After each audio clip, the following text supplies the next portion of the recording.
Happy Monday, everyone. It's Versus, and this is a very special episode because this t-shirt that I'm wearing right now that says it's in the form of the Star Wars logo, and it says the Indies Strike Back. Maybe this shirt came out 10 years too early, but this weekend's box office tells a story, and let's bring on the rest of our returning champions.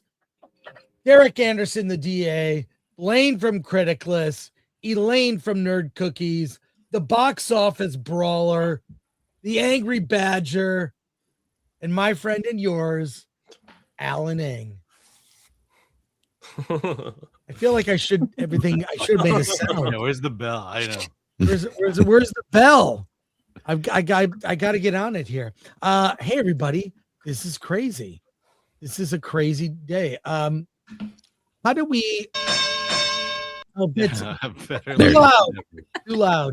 Sorry about that. I'm so excited. I want to launch right into this. This weekend's box office is a shocker. It is an absolute shocker. Alan, please put it up on screen. Let's look at the box office. Please, I want to get everyone's opinion about what we saw. Share screen. There we go. Yes, Backrooms comes in at number 1 with only $81 million. Come on. Then Obsession only comes in at 27 million, up 14% from the previous weekend. Then the Star Wars only came in with 24 million, dropped 70%. Michael stands strong. The Breadwinner does reasonably well for what the movie it is. People still love Devil Wears Prada. Pressure of World War II movie, 5.8 million. Sheep Detective, Passenger, Mortal Kombat, and Tuner, which did 1,582% better than the previous weekend. Wow. Man. Crazy. And who would have thought I Love Boosters drops down to 13? I can't believe Mando is minus 70%. That's dude. Rough. Well, you know what? I think. Sorry. Oh, sorry. You go. I heard some people say it was going to do better, or that the movie was going to do better than Project Hail Mary. And I think Project Hail Mary, they kind of started similarly the opening weekend, but Hail Mary only had a 32% drop in its second weekend. I think like part of the credit for like Obsession's success is that there has been so much discourse about it, right? Obviously, there's a lot of word of mouth, but there's a lot of like social media presence too. I mean, my feed on X, Instagram, Facebook, I just get swarmed with Obsession clips, people reacting to it. And it's like, you know, I can't really remember a horror film that really kind of captured the curiosity like this one did. And I was thinking about it, you know, Mandalorian, I don't think there's a single moment in that movie that got anybody excited to talk about it. Is there? I mean, Obsession's got like 10, 12 really shocking, pungent scenes that I keep seeing people reference. And there's not a single moment in Mando and Grogu that gets you so excited where you want to share it online or talk to anybody about it. Yep. Zero word of mouth. Nobody's excited. Even if you kind of sort of liked it, what are you going to talk about after you see it? My wife wasn't even crazy about Obsession when she came out of the theater. She has been quoting it nonstop since we've seen it. And so it's like, even if you're not over the moon about it, it sticks with you. And the same thing is happening for Backrooms, where they're both experiences where you're like, you got to see it. Whether you like it or not, like, can't say, but you got to see these things. And there's something you got to experience. And the other thing is this is a movie that's putting freaking Gen Z back in the theater. And we haven't seen that in some time. Not since Minecraft. Yeah. They've been in the theater. Well, I mean, my point is it's the video game movies. It's you make a movie that Gen Z likes and be faithful to that property, and then they'll come out. I think you're right. I've been saying it for the longest time, man. Anime took over. It started, pretty much dominating that generation. And that's what they watch. And now you have kind of a for us, by us situation, because both of these directors are in that same generation. These are Gen Z directors making movies for Gen Z audiences. And guess what? Gen Z shows up. And so, you know, Hollywood has been disconnected from that generation for I don't know how long. And that's why they have turned their attention to everything but Hollywood for their entertainment. So I think this is a eye opener, not just for, you know, Star Wars and Lucasfilm, but for all of Hollywood. Okay. You got to start making movies for different generations. You can't go back 40, 50 years and try to remake, reboot, sequel, prequel, and spin off everything because you don't have any creative, you know, spirit. You don't want to risk anything. You don't want to take any risks anymore. You just want to make corporate product. And the last thing that Backrooms and Obsession is corporate product. And so I think that's one of the biggest reasons why they're both taken off the way that they are. Well, I'm put up this on the screen. This is a graphic I grabbed from X, and you have Kane Parsons and Curry Barker, both in Kane Parsons was directing this movie. He was 19, but he'd already spent more than 3 years working on videos on YouTube that had 50 million plus views. Curry Barker, this movie was made for, I mean, much cheaper, made for $750K, little indie movie. It was snapped up at a film festival. I mean, both of these directors and their films overperforming shows you that they're tied into what's in the zeitgeist. This is what's important. And this is what I've been saying for years when I say the indies will strike back. They're striking back. The future of Hollywood is indies. It always was indies. I mean, even Spielberg and Lucas came from the indie world. And everything gets co-opted and corporatized and sanitized, which is now we get the final form of Star Wars is like a movie based on a TV show where the people making the movie look like they were on the phone when they made the movie. That's how little they seem to care. So I'm excited about this. Oh, there goes Chris. Yeah. He's so excited he dipped. Well, he was saying that he's excited about their success, and it gives him warm feelings inside, knowing that young people are succeeding. Oh. And that he wishes he was young. Oh, Chris, you're back. Thank you. Thanks. Let me put that graphic up again. But if we go here, look at this from Business Insider. YouTube directors are beating Hollywood, beating Disney, and saving Hollywood. I mean, when you look at like what the budgets are, okay, the budgets for these movies. Let's bring Robert Meyer Burnett in. Hey, Rob, good to see you. Hello. Happy birthday, Rob. We're talking about the absolute insane news. And this is not like here. Yes, I ended up in the back room. No, I was very excited. I have so many tabs open here. I can't keep track. But like this success reminds me of when Out of Touch Hollywood. This is not the first time Hollywood has been out of touch. But people are tired of the sequels, prequels, midquels, name it, franchise slop. And like back in the late 60s, early 70s, Hollywood was so out of touch with so much turmoil in the world. They were making musicals and they were bombing. And then Lucas and Spielberg came along, these new young Turks, including Coppola, and changed Hollywood. I really believe this is the beginning of the change.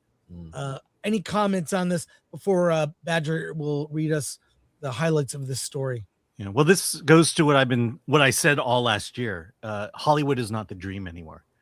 You know, if you want to be a filmmaker, you don't need Hollywood to be successful. And these two guys proved it. Yeah. Yep. Well, but Yeah.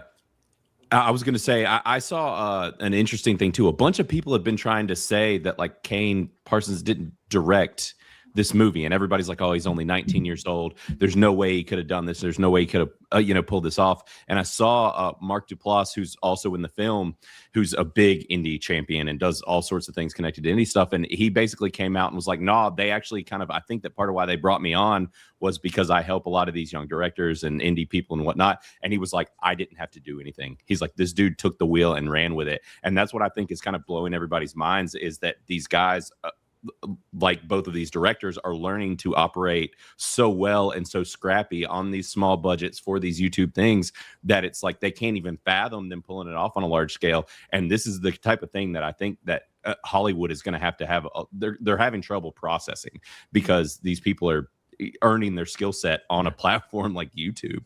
Yeah, we showed a video actually of Mark Duplass saying, "Hey, I was there. I've worked with young directors before. He directed me." And so we played that video last week. Look up the news clip that Atomic Glory just posted. But I'll say, and Rob, you can attest to this. You know, when you meet someone that is a prodigy, and I've been around indie film long enough, 4 decades, to tell you, I've met some young filmmakers that were beyond. They were just the good kind of autism, that where you're just so laser focused that you're maybe beyond your years in some ways, and not what I'm concerned about with both these directors. They're going to get caught up with Hollywood, and George Lucas, being very smart, kind of saw that and left, got away from Hollywood to focus on his movies. Rob, you know a lot about that 70s film history. Well, yeah, but what I was going to say, remember, both of these films were brought to us by Hollywood. Right. They were not. So you had, first of all, you know, Curry Barker's movie was a sensation at Toronto, and Focus Features bought it for $15 million. Yeah. So they knew what they had.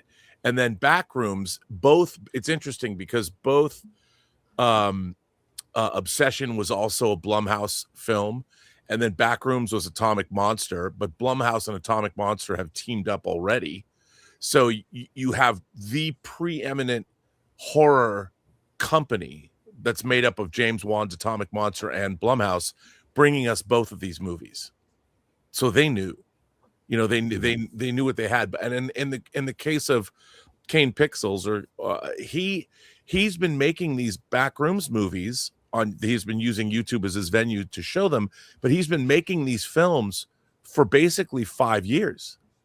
He's basically since 2019, and he's done some really interesting things. I mean, he's made this entire mythology work. I mean, remember, the Backrooms thing came from one photograph that was shot of I don't know if it was a Hobby Lobby or a Hobby Town. It was being remodeled, and that's where the original picture came from. And then it was memed out. Store, I think the furniture store in Wisconsin. Oh, it was a furniture store, and then it was memed out in 2019 with that beginnings of the lore. So Kane Pixels was making these videos for the better part of 5 years, 6 years even. So he was honing his craft and showing the world that, I can do this. And if you've ever seen him speak, his interviews, both of these directors are very articulate guys. And in terms of Backrooms, he has an 80-page Bible, and he knows where his story has a beginning, a middle, and an end. And he's made this movie work within the lore and within the thing that he's set up. And he has an end game for it too. He knows how he wants it all to end. So you've got to look at, like, what I would look at Backrooms is a way to show how IP is well handled, whereas Hollywood hasn't been able to kind of figure out. You've got literally a passionate filmmaker who spent the last 5 years of his life making these movies, and someone in Hollywood said, well, we should have him translate what he's doing and see what he can do. Let's see what the kid's got. If you've ever seen that Jamie Foxx thing about Ed Sheeran. But it's pretty cool. I mean, I would say this is exactly what Hollywood's looking for, you know. And in the case of Curry Barker, he made a zeitgeist movie in the sense that you hear about how Gen Z can't date, they have no connections, no one's getting laid, and he made a movie about that very thing, about all this anxiety and what we hope can happen and how it can go horribly awry. So looking at Obsession's box office and people going, you finally have somebody from Gen Z making a movie about Gen Z's experience, which is something that we're not getting. We're expecting the younger generation of kids, you know, they were the people that always made like Halloween popular or Phantasm popular or Evil Dead popular back in the day because they were new to that generation And lately we've been getting all this elevated horror, and some people love Ari Aster. You hear about Curry Barker talking about Ari Aster being a huge, and Hereditary is the influence on the new Gen Z horror filmmakers, as it should be. And so I think it's pretty exciting. And if you look at YouTubers, if you look at the Philippa brothers too, who made Bring Her Back and Talk to Me, or Talk to Her, they too cut their teeth making YouTube videos. YouTube is just a training ground for filmmakers that don't have to go spend exorbitant amounts of money going to USC. And yet some of them have years of work behind them before they've been discovered by Hollywood. So I think it's great. Yeah, and I just heard an interview with Peter Chernin on the Town podcast where he talks about discovering Kane and gets into he knew what he was doing. They bet on him. It's all about the tone and just how much confidence they had in him. He really is a prodigy.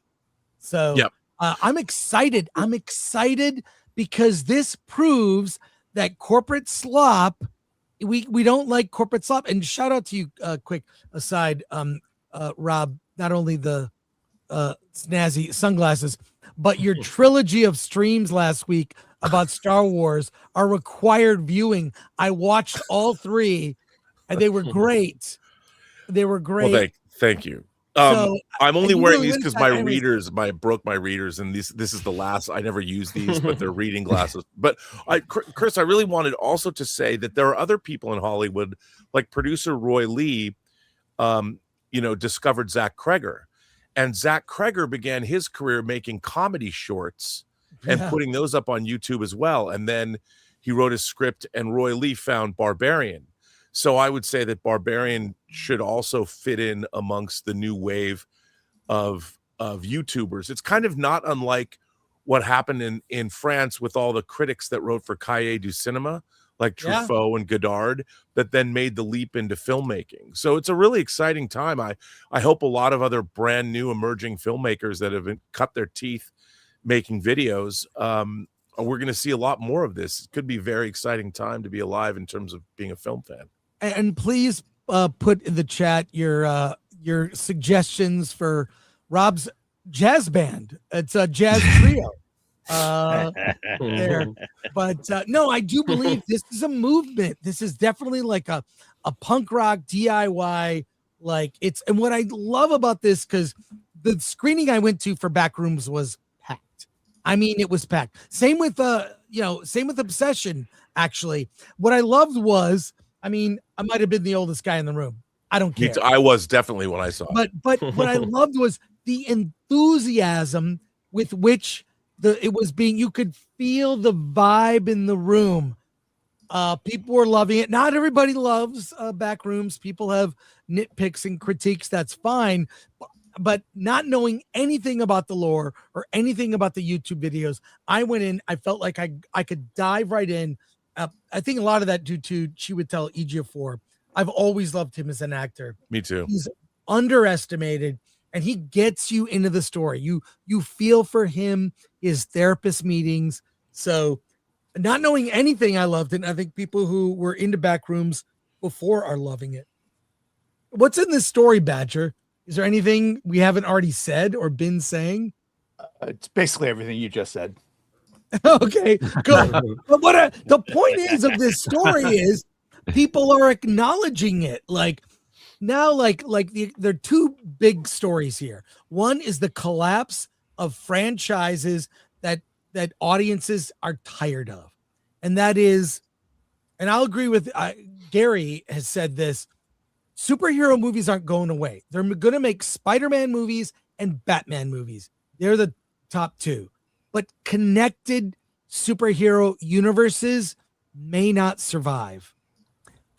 So make of that what you will. And I think Star Wars, it's tired. So we've got the franchise IP, the death of franchise IP. And I don't blame it, because why would the fans of Backrooms care about a sci-fi series that I grew up with? Okay. Right. That's what I've been saying. I've been saying that for years, man. It's like it's 50 years old, and I love it, and you guys love it, but I can't get my kids into it. As much as I love it, I can't get my kids into the old stuff because it wasn't made in their generation. It doesn't feel like something that their peers are discussing. When we grew up, we were talking about Star Wars, playing Star Wars on the playgrounds. You know, that's what we were doing as kids. These kids want something that's similar to that. You know, something that we're all talking about that belongs to us. It was made in our generation. It was made not necessarily for us, but, you know, by someone in our same age group with us in mind. So it's doing exactly. And I love the fact that both of these are happening on the same weekend. All right. So it's a clear contrast where you see the indie films taking off, young audiences back in theaters in a way that we haven't seen in a while, and Star Wars completely falling off the side of a map. And as much as that hurts for me to say that, it needed to happen. I think we've seen this. It's been a long time coming. The IPs we're tired of IP. IP slop is just getting on everybody's nerves. So it was good that this happened at the same time in the same weekend to make this stark contrast between the two situations. Well, I got to see this. This is from Variety. Kane Parsons talks about what's next for him after Backrooms. And Badger, why don't you just read this in Kane Parsons' voice? I don't know what he sounds like. I don't want to leave YouTube behind. I immensely enjoy the work I've done there, and I feel creatively fulfilled by it in a way that proportional to what I've done with this film. I personally think there's merits because there's a lot of projects that I could never do outside of YouTube or outside of a more free-form internet multimedia container. So I wouldn't limit myself to just one spot, but I do think it's a way of saying that I've got a bit of a good thing going right now, and I want to utilize with the energy and positivity around this film. For people who are into it, I've got a contract and I've got a hold at my end, and that means I am definitely not done with Backrooms. Yeah. Yeah, he's Gen Z. I can't understand a thing he just said. Well, I love this attitude. He still wants to do YouTube. Peter Churden also in that interview pointed out that the reason these YouTube filmmakers end up so good is for this reason: the feedback loop. This is what we've lost in television. The point of, and Rob, you've been going to film festivals a long time. When you go to a festival, one of the most eye-opening things you can do is have your movie unspool in front of an audience at a festival. You can feel where it works, where it doesn't work, where it should get better. The feedback loop is what drove television. You get the feedback in terms of ratings. Are people watching it? You get feedback in terms of, fan letters and message boards. Back to Twin Peaks in the 90s, there were Twin Peaks message boards. It was insane, the fandom over that. And the point is, we've lost the feedback loop with TV. What YouTubers have above all other creators is a feedback loop that informs them where they should go, where they can improve. And that is important. The point is, they're connected to the audience in a way that other people who make movies are not connected. And Brawler, you're of that. What are you, Gen? I am Alpha? Gen Z. I'm Gen Z. Gen Z. Wow, Gen Alpha. I'm not that young. All I'm right. still like You 12 look years young. old. Yeah, but No. what were your thoughts seeing Backrooms? Oh gosh. Well, Chris, I went with a group of my buddies. I like to invite people to the theater, try to get a large audience because I support the theater, and a lot of us young people, we love the theater. There's not many experiences left for us to do anymore, honestly. And honestly, when we saw Backrooms, we all played the games. That's how we were introduced to it, was the games in 2020. That's when we first tried them out. We loved the games. They are amazing. I understand there's a lot more than just the games, but that's how we knew it. And we were a little disappointed. I think we all sort of agreed on a lot of things. I believe that it is creatively brilliant. I really think it is. And I don't think you could make the Backrooms look any better. I mean, it was perfect. But I feel like something they kind of missed out on, which maybe is just Kane Parsons' interpretation of the Backrooms, is that, the games and the Backrooms in the games is a big side of it is the creature feature. And I felt like I was really disappointed that wasn't really that prevalent in the movie. In the games, the Backrooms are horrifying, obviously, because it's an endless maze of halls and walls, and it's all very familiar yet distant, and you're isolated, right? But what makes it that much more terrifying is that there is a horrifying, unpredictable monster that isn't exactly chasing you around, but it is sort of on its own path, and it's going to stumble into you. And that cat and mouse routine, it's not the typical cat and mouse routine that It's very unformulaic, unpredictable, and it makes for a really intense sequence. And I thought we would get more of that. A lot of people thought we were going to see like those characters we know from the games in the movie as well. That obviously wasn't the case. And also another part of it, which I believe a lot of young people are disappointed about this, is their base for knowing the Backrooms is the games. They're very popular. They're very accessible. They're super cheap. They're like $5, and they really blew up in 2020. Is that there's a problem solving angle to the Backrooms too. It's not just you fall ass backwards out of the Backrooms. You sort of fall ass forwards into it. But a lot of the time there's like a problem solving angle where there's a puzzle you need to solve. There's like a method to the madness. And I felt like that area of the Backrooms was missing. And for me as a gamer enjoying the Backrooms, those are very important components of the Backrooms experience that I thought were a little void in the film. The thing is, though, go ahead, Rob. Kane Parsons, what he was doing, Kane Pixels was doing, was not that. Yeah. So there's kind of different tracks of this whole backroom thing, but Kane Pixels he has like 3.2 million subscribers on his YouTube channel. So what he was building out was more of this existential cosmic horror dread that wasn't part of the games. And so he's definitely going in his own direction and was interested in kind of a different element than the gaming element. But I think you're right to say that it's because it's different things to different people. But he was definitely going toward in a different realm. Because I thought the last shot of this movie of Backrooms was incredibly haunting, especially the build up to it. I mean, it was true to me. It was existential cosmic horror, which is something I really, really love. And I was shocked by the end. And not shocked in more in a sense of dread that he devastated. Yeah, it was so awesome, and I didn't expect it. I didn't expect that from this movie. It's weird. It's almost like the Backrooms concept is open source. Yes, so you have the game lore, then you have Kane Pixels lore. So that's where I got confused because I looked up videos. I wanted to learn about it, and so gaming stuff came up, Kane Pixel stuff came up. There's a whole, but I love the fact that it's open source. And I think that I was just going to say, I think that that's kind of where he's run into an issue is that the audience fan base is so fragmented from all these different interpretations. And the fact that like a lot of it was from the creepypasta, like subreddit stuff where all this started. And a lot of that audience even has like very specific opinions on the rules of the Backrooms and how all this works. And so it's like, he was going to be up against that issue either way, because there are so many different types of right, exactly. 4chan stuff. Yeah.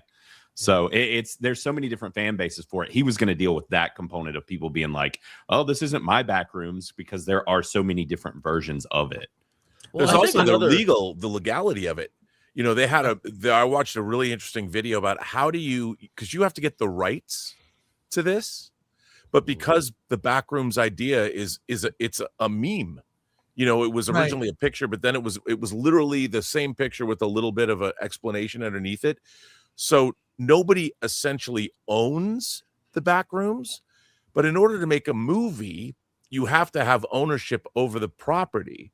So what they were able to do was acquire Kane Pixels' version of the mythology that he'd created. So he couldn't then go and use the lore from the games or whatever. He could only use his own lore.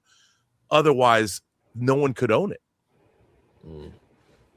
I felt like part of the problem for me was, like you guys are saying, there are so many interpretations. And I really think it's obviously he has a huge fan base. And I see a lot of people at X totally supporting it that have been following him forever. I've also seen a lot of people that are disturbed and like disappointed because of the games. It's two totally different vibes.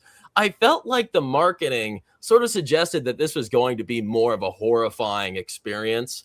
And, I felt like the whole movie was a bit of a tease at horror. Like it was just teasing you that something was going to happen over and over and over and over again. And then it didn't actually scare you after those teases. And I think that's a little, not degrading, but it just kind of wears you down. And I felt like that sort of pitched at me and made me a little dissatisfied because I wanted to get scared. You know what I mean? There's so much potential for this being utterly terrifying. And, you keep teasing us. You're dangling the carrot in front of our face, and then you're not feeding us the carrot. It's like, come on, can we have some of that carrot? And I was neither scared nor unnerved the entire time. Yeah. And the ending actually felt sort of meaningless. I can't spoil it, but everyone gets a copy, basically, is what happens when you go in there. So what I actually wanted from the movie was with the company stuff and the cameras, the last 10 minutes or whatever. So if they do that movie in the sequel, I'd like to watch that one. But this one in a man's personal struggle, I didn't really care, even though he was a great performance. I got a survey that I filled out after I saw the film. They asked a lot of questions of, would you rather see a prequel, a sequel, what characters you like? They are using feedback from surveys for where to take this, what direction to take it. So the sequel, I guarantee it was greenlit today. So, and it's coming, but we got a lot of other stories to discuss. Before we do, I want to let people know, go to shop.filmthreat.com. We are, for a limited time, we have brought back our shirt, the Indie Strike Back, the shirt I am wearing now. It's so perfect in time with what we just saw happen at the box office. So check out that shirt. And then also want to let people know, I went to Monsterpalooza this weekend, and I want to show you who I met. I ran into a third stage guild navigator at Monsterpalooza. There we Admiral go. Akbar really let himself go. This was at the Monsterpalooza Museum. So if you're a member of the channel, I recorded 5 channels. I did 2 live streams. I did a tour of this museum. But check that out. You don't see a full-size guild navigator every day. It was really impressive. Now that's from Futurama, right? No. Damn you, Ing. Let's get to the super chat comments, because there are a lot of them. We'll start from the top. Eric Stratton for 20. Youngins, super cool. The YouTubers that made money on movies because they tried out and honed mini scenes and dialogue, flow, and humorous skits with subscribers and super chatters. Three Stooges and Marx Brothers. Hold my beer. Thanks, Eric Stratton. Love you, man. He was damn glad to meet you. Yes, he was. Rumble Rant from Pilgrim Media for 2. My uncle was killed in the Battle of the Bulge. That's from Friday's discussion. From Friday. That's a leftover. Thank you, Pilgrim Media. Always appreciate you. But we all have relatives who fought in World War II. Yeah, Sure. Mine peeled potatoes. Not another name for 5. Zack Snyder is set to direct a remake of Escape from New York. Could they please keep their stinking paws off this movie? Yeah, that just came out before the stream went live. Zack Snyder doing Escape from New York. I don't know. I say leave it alone. Well, we were just saying that Zack Snyder's best work is when they're adaptations of someone else's property. And Carpenter is an executive producer, and they've been trying to do this for 10 years. Like, as long as they don't let Zack write it, we might be all right. Like, we can be in a good spot. Yeah. 311 I don't like the whole thing of like remaking something that isn't even that old. Like, what was that? The 80s? Yeah. I mean, that wasn't that long ago. It was 81. 81. Yeah. Bless your heart, by the way. 311 SE for 5. Best 2 performances I have seen lately: Ejiofor in Backrooms and Coleman Domingo in the series finale of Euphoria. Yeah, I love Coleman Domingo. We just saw him in Michael. Euphoria, I don't watch. Is it about OnlyFans girls? I don't get it. Every time I see anything that comes out. It is now. Like, what is that show about? It's kind of like No, a but low there are only episode. two things worth watching on that show. Bret Easton Ellis kind of. It's very like less than zero. Okay. The book more so than the movie. Oh, I love that book. Yeah. Read it back too. when it first came out. Not another name for 5. I urge everyone to see Lucas's debut movie, THX 1138. Still blows me away, but don't watch the director's cut. You mean the director's cut with the monkeys? Yeah, that's terrible. But that movie blew my mind back when I first saw it. And yeah, great film. Great film. The special edition, completely pointless. Copper Indio for 10. Hail, everyone. Horror is social anxiety in a way, and the young guys making these horror films understand our current anxiety in a unique and interesting way that Hollywood doesn't understand. Agreed. Like both those movies have something they tap into that that's in the zeitgeist. It just is. And they really tapped into it in a great way. You know, It's really highlighting the Hollywood, like the mainstream directors disconnect from like our reality, where these guys are very grounded and they're just regular people, and you can feel that. Versus we have been sensing the disconnect from Hollywood and the rest of us for a while now. Yep.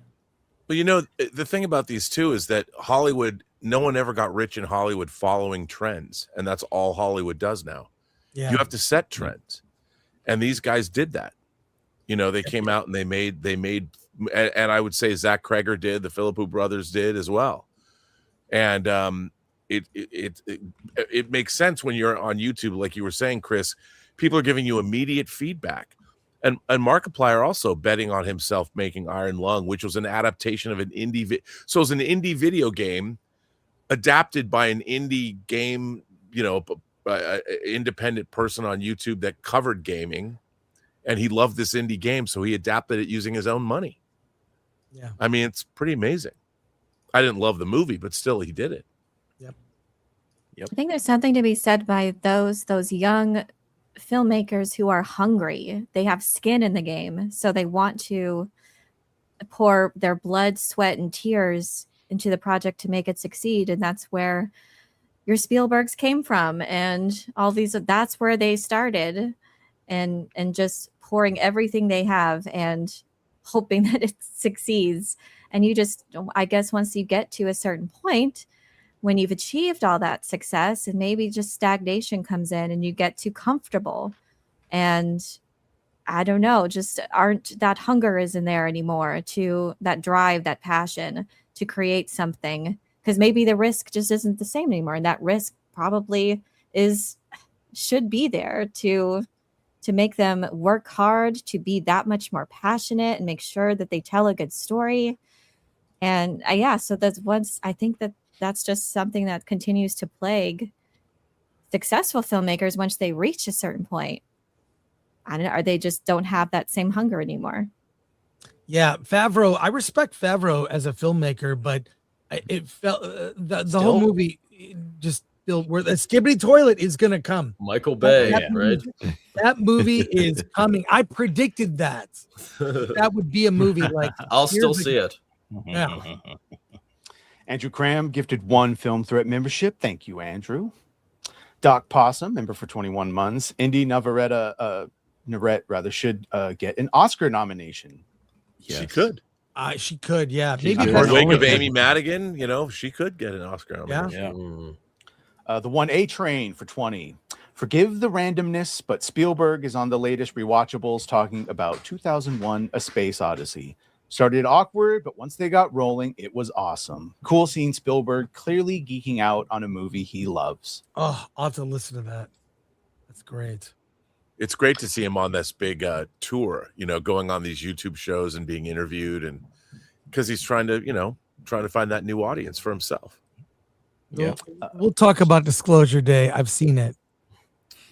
Yeah. Sharon became a YouTube member. Thank you, Sharon. Your reaction was so disappointed, Chris. I Yeah, was so sorry. excited.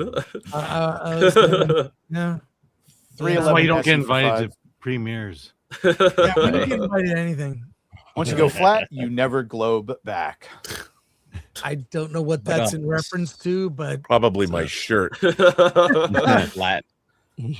Troy Knoll, member for 11 months. Hope everyone has a badass June. Oh, thanks, Yeah. Troy. Oh yeah, it's Pride Month. David Smart Jr., member for 19 months. Oh, I just Zack Snyder reboot, Escape from New York. Why? I don't know is it about present day New York, because that would make sense. Yeah. The Skeleton King for 5. I love Star Wars, but that's probably because the prequel trilogy came out when I was a kid. The sequel trilogy was so bad it couldn't grab the next gen. Yep, that's true. And then it alienated the previous gens. So they got no one. Hey, Steph, thanks for joining Hello. us. Sorry I'm late. Don't worry, good to see you. Bruce Leroy Jenkins for 2. Acolyte Season 2 fund. Thank you. We're working on it tirelessly.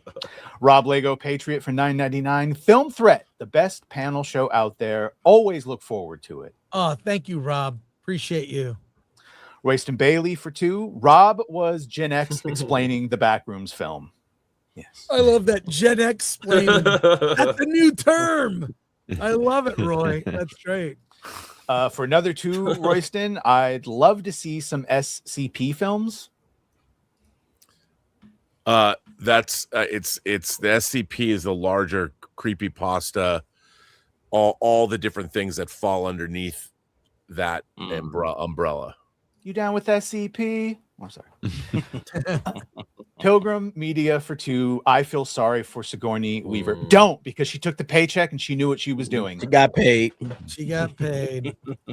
Aaron Charman for 5. The Acolyte Season 2 fund. Well, people really want the Acolyte Season 2. Thank you. Let's Yeah, they go. want you guys to do it with the action figures. Yeah, they don't want that. They don't want it from Disney. Andrew Cram gifted 1 Film Threat membership. Thank you. Thank you, Andrew. Jason Nelson for 2. Rob, how high is your anticipation for Disclosure Day? Not as high as it used to be. and we blame Chris Gore for that. No, I've talked to a few people that like Chris saw the movie. Oh, so now you I found talked it to sort of. people? Is it bad? Is it bad? I've been I'm looking avoiding forward to it. reviews since I didn't want it to be So have spoiled. I. I don't think you could ever call a Spielberg movie necessarily bad, except for Hook. How Yeah. dare Dude, you? that one shot with the I alien though like was so that. What do you awesome. mean? I mean, the real question is it a Fed-funded psyop? That's what I want to know. Yeah, I really. almost feel, having seen it, I kind of think it is. Wow. kinda think it is. That's a It whole is. different This is conversation. prep for when this is going to happen, probably soon. It just Yeah. felt like. So, Rob, you can't tell me who you talked to, but so other people felt the same way I did. I don't know if you saw my. I did. I saw your video.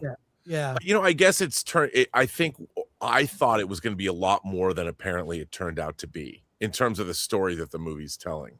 Yeah. That I thought there was going to be a lot more to it. I think all I said was, I think the big thing I said was the spoiler is the title of the movie. Yeah. Like The Search for Spock. You Yeah. know?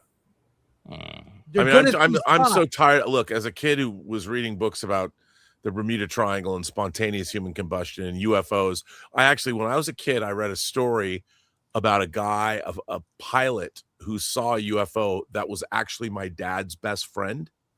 So I went to him with this book and I'm like, is this really you? And I got to have a firsthand conversation with somebody that was reported on as seeing a UFO. And he was convinced. He was kind of didn't want to talk about it, but he said, I saw something I can't explain. Well, that have I you know- seen the footage. And of yeah, the I mean, one thing that looks like an angel or whatever. yeah, there's, but the thing is, I'm so tired of listening to people saying, well, if the ontological shock, if humanity knew what it is, just fucking tell us. Enough Yeah. of this bullshit. The movie Just say deals. what you know. The movie deals a lot with how religion reconciles itself to the existence of aliens, right? And it kind of. I should. Well, I mean, all the way back to like Ezekiel's wheel. They've been saying that stuff forever. Yeah. But but so what? Then tell us. I don't have. Give me my ontological shock. I can take it. Yeah, they've taken us this far, right? I mean, Yeah, I kind of feel like after having seen it, like, what's the point? It can only be to actually prep people for this. Truthfully. So, anyways, more soups here. Hook was amazing, and Rob will be going into the boo box. Don't worry. John Wayne, 1985 for 10. You know how to fix Hollywood? Make it a requirement for everyone in the creative process to work a blue-collar job for at least a year before they can work on anything. Man, most of those fuckers have second jobs anyway getting into the business. Yeah, nowadays they do. Yeah. Well, at least indie filmmakers, like, Mhm. I mean, YouTube is like a side gig. You know, so A lot of production, by the way, is blue collar. it's very blue collar. Oni Baba Yaga for $199. Why is Alan always looking like he's doing his taxes? Because he's a CPA. Are you working on your taxes? Yes. Is it stream deductible? Andrew Cram gifted 1 Film Threat membership. Shout out, Andrew. Thank you, Andrew. The Immortal Remus for $4.99. Zack Snyder directing a remake of Escape from New York. My worst nightmare. Sick face, sick face, sick face, sick face, sick face, puke face. Okay, you get the idea. There'll Andrew be a lot gifted of- 1 Film Threat membership. He's sniping people. Man, Andrew's Shout the out. man. Mog. My Mogget for 5. Can't do an Acolyte season 2 without a Mog figure. I Correct. saw one at Ross. Now I can pick it up. Pilgrim Media for 2. Remember Pope John Paul II said there's aliens. Yeah, Bro. I cannot wait to talk about The this fucking story today. Pentagon announced like a year ago that they had craft made with unearthly. Yeah. Like they've already announced it. No one Yeah. cares. Yeah, they're just edging us at this point. It's Pretty much. too much. It's weird how there isn't like a real fear factor involved. I'm not seeing anybody freaking out over it. I mean, 'Cause why no one not? actually I'd believes freak it. out. Oh. They all Or think no it's one AI would. or psyop. Yeah. Sure. Yeah. And Project Bluebeam, it probably is. Or also they'll Mhm. admit that they've had to deal with the Greys for the last 80 years and the human population has been experimented on and there's a bunch of hybrids and whatever. Could go either way. Can I Plus, they've date a been living Nordic? amongst There us for are a bunch of decades. hybrids. So we're all Those used tall to it. whites. Sorry. I want one. I want to meet one. Go out with her. Hey, I've got a series of Star Wars related stories as we see Star Wars die at the box office. An unfortunate tragic death. Marcia Lucas dies at 80. We would not be having this conversation now if not for Marcia Lucas. I mean, her contribution to Star Wars, to which she won an Oscar for editing Star Wars, and to which George said, "I guess you're a pretty good editor." Her and other people. Yeah, but she was so well respected. Everyone from Coppola to Scorsese, they all wanted her opinion. She saved Star Wars in the edit. That movie would have been a mess. She added the whole ticking clock with the Death Star coming. All it was a couple of shots. So, and Rob, you talked about this. She was such a major force. And when she and George parted ways, I mean, it was her and Gary Kurtz also. I think the three of them were the major contributors behind the scenes to Star Wars that made it what it is. So Yeah. it's very And sad. There are many new recent interviews with Marcia Lucas that people should check out. So anyone have anything to say about this? She's She a was great. legend. Yeah. She's a legend. Yes, she is. Yeah. Just when you hear the specific ways he contributed, I love to see, and I don't know if anyone watching or Rob, maybe you have a contact. There is an assembly cut of Star Wars in black and white that exists that George allowed a film professor to screen. It's got production, the production sound, which is awful. No music, obviously. It's the first assembly cut. It's a freaking mess. It's like you would watch that and say, what are you trying to make? So shows you how much an editor can improve a project. Yep. So there you go. Another story here. Emilia Clarke. Now, we saw the Solo movie. We all saw the Solo movie. And did you remember that the Solo movie was supposed to be a trilogy? Mm-hmm. Yeah. You guys the right even idea was remember that? I forgot about Yeah. that because it Okay. ended with Maul, the first It one. did. It ended Yeah. with Maul. Yeah. Yeah. Post This was credit. supposed to move forward. Yeah. What's with that face? She looks great. Yeah. Yeah, that's an odd face here. But let's watch this video. She talks about what happened. Here we go. Let's get this here. I think that Millennium Falcon has sailed, but you let me know. There's a lot of fans who have told me personally that they would like to see her again. So we shall see. Yes. I think I think that's I don't think so. No. Yeah. Did you see where she apologized? She apologized for Solo. there are no bad skills of her there. That is She shouldn't be apologizing. It's Yeah, she's No. like, everyone I know else. a lot of people didn't like it. I'm sorry. I don't think she was that bad. Solo.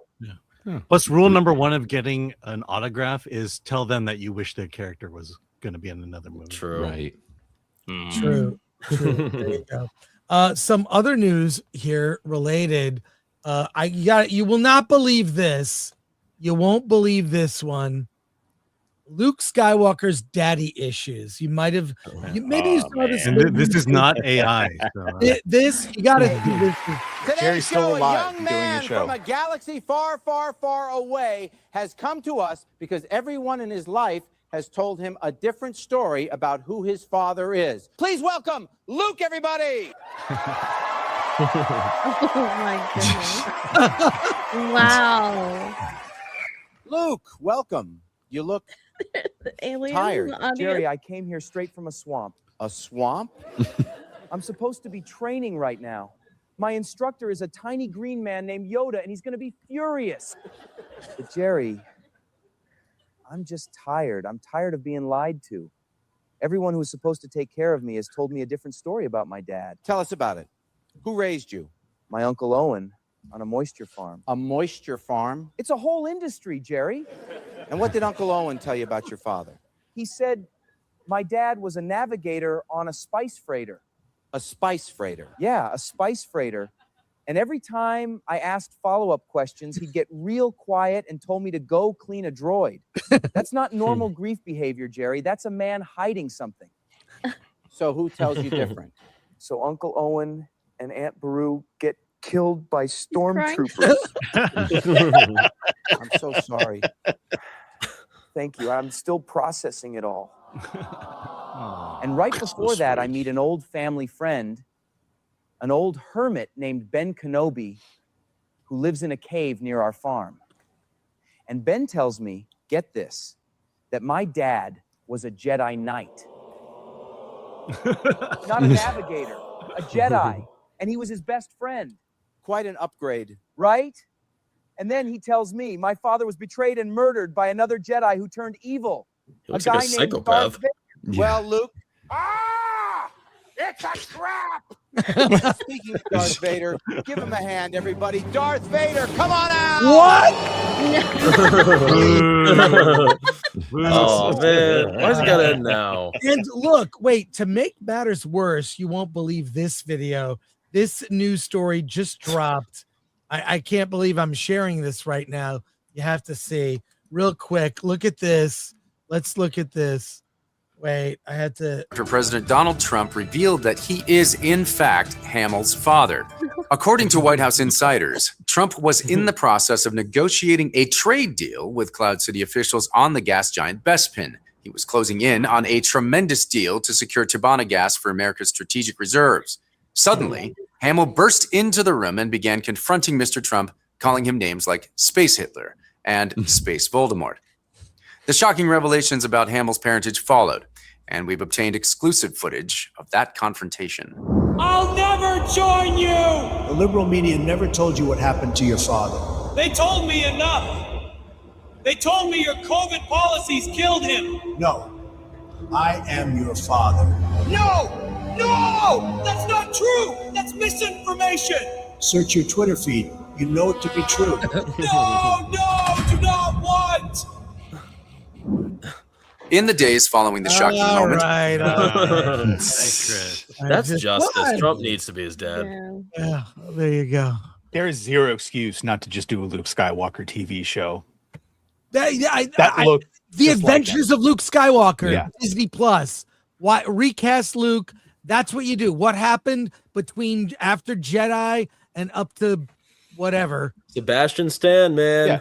Why is that not?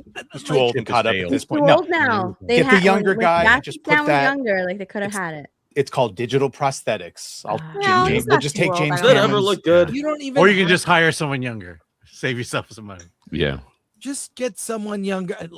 Especially Stan's movie star. You think he's going to sign up for multiple seasons and show? No, it really needs to What's be the a film, viability though. of It what's the belongs on viability of film. Star Wars in theaters anymore? Is Star Wars moving to a television only franchise? Because it was I think they're going to be television afraid only. to take risks in the theaters. I mean, we'll see what Starfighter, I guess, next year. But yeah, they've Mando done and so much Grogu- damage to the brand, and it's all on television. I don't know what they're going to do, man. It It's made me crazy. wonder what a new episode would do. I mean, if they tackled or they tapped on what Star Wars episode, what is it, 10? 12 or 10? Yeah. Nah, I 10. mean, is there an It said episode Simon 10? Kinberg. Like, Simon Kinberg Kinberg says he's writing the trilogy of 10, 11, 12. Yeah. I thought that was debunked. I thought it wasn't. I don't think it's So debunked, this no. Really? Star Wars go. episode X, I don't know. is that real? Is it coming? I saw that Like, community noted. Really? so it's I really not hope coming. not. Wow. I feel like putting Star Wars on television made it less epic, less relevant, like- valuable. Yeah. yeah. Yeah. You know, like Star Wars was just in theaters. It was movies, and that was it. And then throwing it on I mean, you could do the Clone Wars. I guess that's fine. But live action TV, I think that really hurt the brand.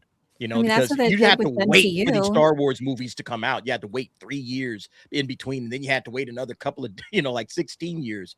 So I don't know, man. I think putting it on TV is a bad move. I would just keep it strictly. I mean, for strictly, animated movies. shows, it makes And sense. animated, that's fine. I Yeah. think animated. Animated fine. shows, But but for live action, I mean, Star Wars was born on the big screen. It should, Yeah. at its peak, be there. That's where it should live and thrive, and that should inspire other multimedia stories from the success of those films. So I don't know. Do y'all think that the Mando and Grogu has actually hurt Starfighter? Yes. Yeah. Yeah. Yeah. I can't believe 2 horror films beat Star Wars. How is this even possible? Like, No, little horror. Somehow little horror beats giant Star Wars. It's like unfathomable. I'll tell you why, because nothing happened in Mando and Grogu. Nothing happened. There was no conclusion to a story. Grogu was not returned to his race of people. There's even threads from Mando's past. Remember, even in season 1, we saw Mando as a child, right? Separated from his parents. Nothing happened with the characters. No growth whatsoever. For something to be a movie, something has to occur, some journey where the characters are changed. They are no different. It was cutesy bootsy. It was a season 4 of the Mandalorian and Grogu. Well, and following up a season that everyone hated. And following up a bunch of Disney Star Wars stuff that everybody hated. No one liked Obi-Wan or The Acolyte or Book of Boba Fett or Skeleton Crew. Like, we've just been getting so much Disney slop in the Star Wars franchise. It's like, who was going to come and see this movie, really? Hardcore Disney Star Wars stans that just love everything that Disney shits out. And that was pretty Babies much and boomers. Skeleton Crew was good, but no one watched it. Yeah. Skeleton Crew was fine, but yeah, nobody watched it because people are tired of this. They're just tired of what Disney is putting out. So they've already destroyed the brand to the point where even if something is halfway decent, nobody's going to show up for it. And then it's Grogu. And the Simon Kinberg thing, because I just looked, the community note is that not that it's not happening, but that they're saying it's a new trilogy. So it's still, for all intent and purposes, the fucking next 3 episodes. So it's Just like not the context where you I see didn't it. even see a episode community 10. note. So Yeah, it was on one of them, but so it's still Okay. Simon Kinberg, and it's still, he says characters could show up, and it still falls in line with what we heard that fucking Rey will have a 15-year time jump. But do you think that's really set in stone yet? It honestly doesn't seem like they have any plan of what Simon to do has been past announced. the Starfighter. Simon has So- been announced to do these 3 movies for quite some Well, time. I know the and longest it's of a all of them. Tuesday. We'll get a new announcement. Right. Sure. We have like how many films have been announced and have not come to fruition, and I don't have any hope in Filoni to spearhead any sort of cohesive, creative, visionary adventure on film. What do you think they did? What was the meeting? All right, with Josh D'Amaro and Dana Walden and Alan Bergman meeting with Lucasfilm. I want to say it was at the end of April. What do you guys think happened during that meeting? Do you think anything of? I mean, we know that Ahsoka got kicked back. It got bumped back. But outside of that, what else you guys think happened at that meeting? Did they give When them was the new meeting? marching orders? Just now. Was Isn't it that like when the reason Han was and that- Leia came back? I think the to question now is Galaxy's Edge? asked: how much more money do you need to destroy Star Wars further? Right. Well, what's so shocking to me is at 20th Century Studios, the original studio of Star Wars, Steve Asbell, the president there, has been quietly, whether you like them or not, he's had success putting out Planet of the Apes, Predator, Alien, Devil Wears Prada 2 was 20th Century Studios. The Hellraiser that was on Hulu was 20th Century Studios. And they've been making these movies for a price, for $100 million, I mean, so to speak. And yet Disney can't get their Star Wars act together. Yeah. I mean, he's revitalized. He made Kingdom of the Planet of the Apes for $30 million less than War of the Planet of the Apes was made. And same with Alien. You know, he made Alien Romulus for $100 million. Yeah. Predator Badlands, for everything you thought about it, it made a ton of money in the secondary markets, the ancillary markets after theatrical. It did okay theatrical, but it's still making money. And why is it that they can't make a Star Wars movie that's viable? I mean, the lack of success of Mandalorian and Grogu is shocking. Mm-hmm. And it's shocking that how would they not stop and think, okay, let's make a Mandalorian and Grogu movie, and let's make it mythic. Let's make it like A Man with No Name, like A Good, the Bad, and the Ugly, or do a story. How do they not know to not make it like a TV show? It's because I don't think it was ever intended to be a movie at first. No, I That's know, what but it I feels just am like. shocked about it. Just when I sat and watched it, I thought to myself, you've got characters that already the audience loves. And all you have to do is put them through the paces that an audience hasn't seen yet. People love, you have the universe that people love, you have these characters, and yet you failed to do basic screenwriting 101 with But them. they've been doing that for 10. I don't know why you're so surprised. They've been doing that for 10 years. Kenobi should have written, I think, and it did actually. A lot of people cite Kenobi as when they bounced out. You would think it would have been something else, but Kenobi seems to be the one that, like, man, when you fuck that up, when all you had to do was show flashbacks to the Clone Wars, and then have but you're Kenobi right. be a Desert Samurai or whatever. This is a weird thing to point out. It's a weird observation. I got to point it out. I knew Disney didn't get Star Wars when they excised violence. Violence is part of Star Wars. In the OT and the prequels, someone always loses a limb. There was a limb loss in A New Hope, in Empire. These things happen, right? They made it safe in order to be sold, to kids, to make it digestible for kids and families, and to sell toys. And I think that I'm actually I was surprised at how far under my estimated worldwide box office prediction it came under. I was actually shocked. I thought that maybe the Star Wars brand still had just a touch of life in it, to where maybe Baby Yoda could actually carry this movie, but the novelty of Baby Yoda has worn off. And I think that the nail in the coffin for if you were still hanging on to Star Wars was the Acolyte. Like that was pretty much the nail in the coffin for a lot of Star Wars fans, and they were just kind of like, I'm noping out at this point.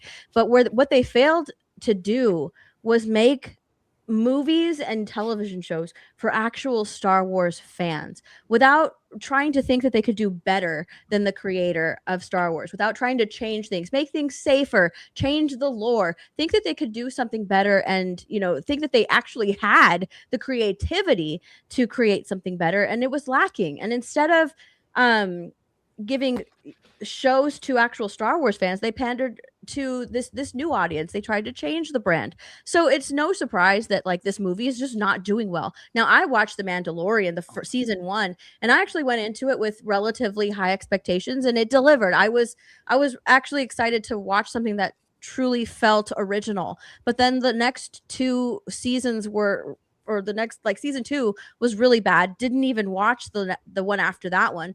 And then you had the Book of Boba Fett, which was horrendous. So they're not making all of these shows for Star Wars fans.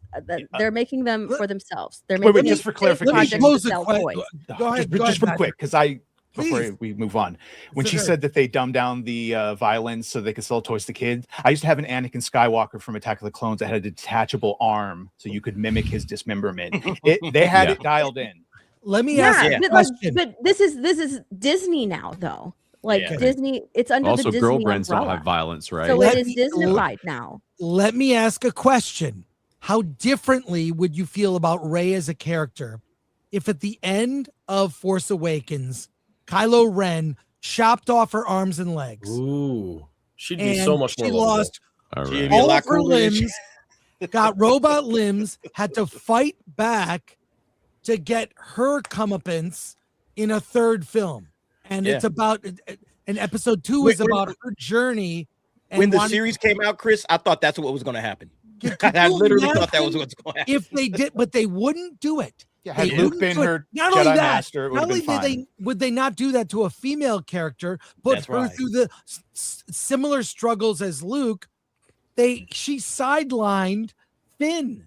That whole good to see you, friend. Friend zone, bro. Him at the end. You can't do that, man. You can't do that. As much as they push interracial relationships and everything Disney and commercials these days, they had a chance in Star Wars and they did not do it. I'm saying I hated The Force Awakens. I remember seeing it at the ArcLight. Rob, I hated it as much. You were there. We were there. A lot of people we know were there. I remember seeing it and going, I freaking hate this. Why are people like it? I was confused. Like, why don't I like it? Everyone else seems to, and whatever. Anyways, I'm saying, would you feel differently about Rey if she actually had those struggles and wasn't a Mary Sue, that she lost a couple of limbs? The recovery angle could have been unless you lose an arm, right? Or a hand. If she saw any adversity. Right. Yeah. Adversity blooms humanity, right? I mean, there wasn't much to grasp from her as a human. We root for humans, people with, human problems, with weaknesses and such, and she had none of those. And the constant friend zoning, come on. I mean, you were the viewer is the young male, it's the older male. We all know how awful that is. And poor Finn got bro zoned and friend zoned left and right, top to bottom, all 3 movies. You underestimate how important romance is. Yep. Romance in movies. Romance is a big part of Star Wars, the OT. It's in the prequels, maybe not handled as well. But remember, the first adventure we ever all saw in Star Wars was because Luke fell in love with a girl he saw in a hologram. Now, I'm sorry it worked out that that's his sister, whatever. But he was so entranced by her beauty, that was a motivator for him to be a hero. This all still would not have mattered, though. Turns out she doesn't really need saving anyways. She's but whatever. I would have accepted an awkward sexual encounter. Well, they should have just, it was the motivation. The entire motivation behind the new trilogy was rotten to the core. They had ill intentions from the very beginning. They just wanted to use the legacy characters to lure people in and then systematically bastardize them, character assassinate them. And here's the new characters. We're doing new stories now, and essentially just repeat the same story beats from the previous films, but with new characters. And they didn't even bother to flesh those out well and to create actual good, likable characters with a meaningful story arc. So they just wanted to throw this meaningless garbage out and without any thought or care. And this is what you reap. And unfortunately, it's taken so many years under their tenure, but it's now they have now killed what was one of the most famous and commercially successful and beloved franchises ever, and they've killed it. It's really sad. Everyone wanted it to succeed. We wanted to see the continuation of this beloved universe, and now it's ashes. It's sad. It's insane how much bad Star Wars we've gotten. Like you said, you just named all of those series. It's unbelievable. There's this much bad Star Wars, and they only got it right, 10% of the time? I mean, how the hell would anybody want to come back to the well if it's as dried up as it is now? Yeah. Right. Let's pivot to talk about the DC universe. The first look. Oh no. Oh my goodness. From James Gunn's Twitter feed. We've got the first look from, and I got to ask a question. This is from the set of Man of Tomorrow. Are they making a Halo movie? That looks like Master Chief. It looks like Master Chief. Is this from the set? Halo movie we want? Yes. Yeah. Yeah. It looks bad. It looks like a toy. Does.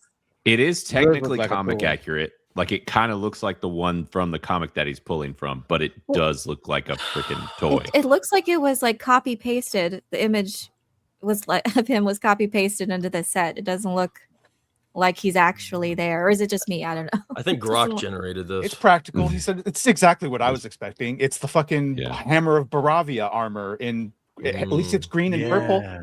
Yeah. At least it's green and purple.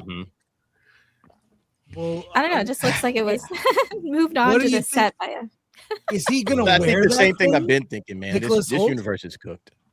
It's already done, man. That's him.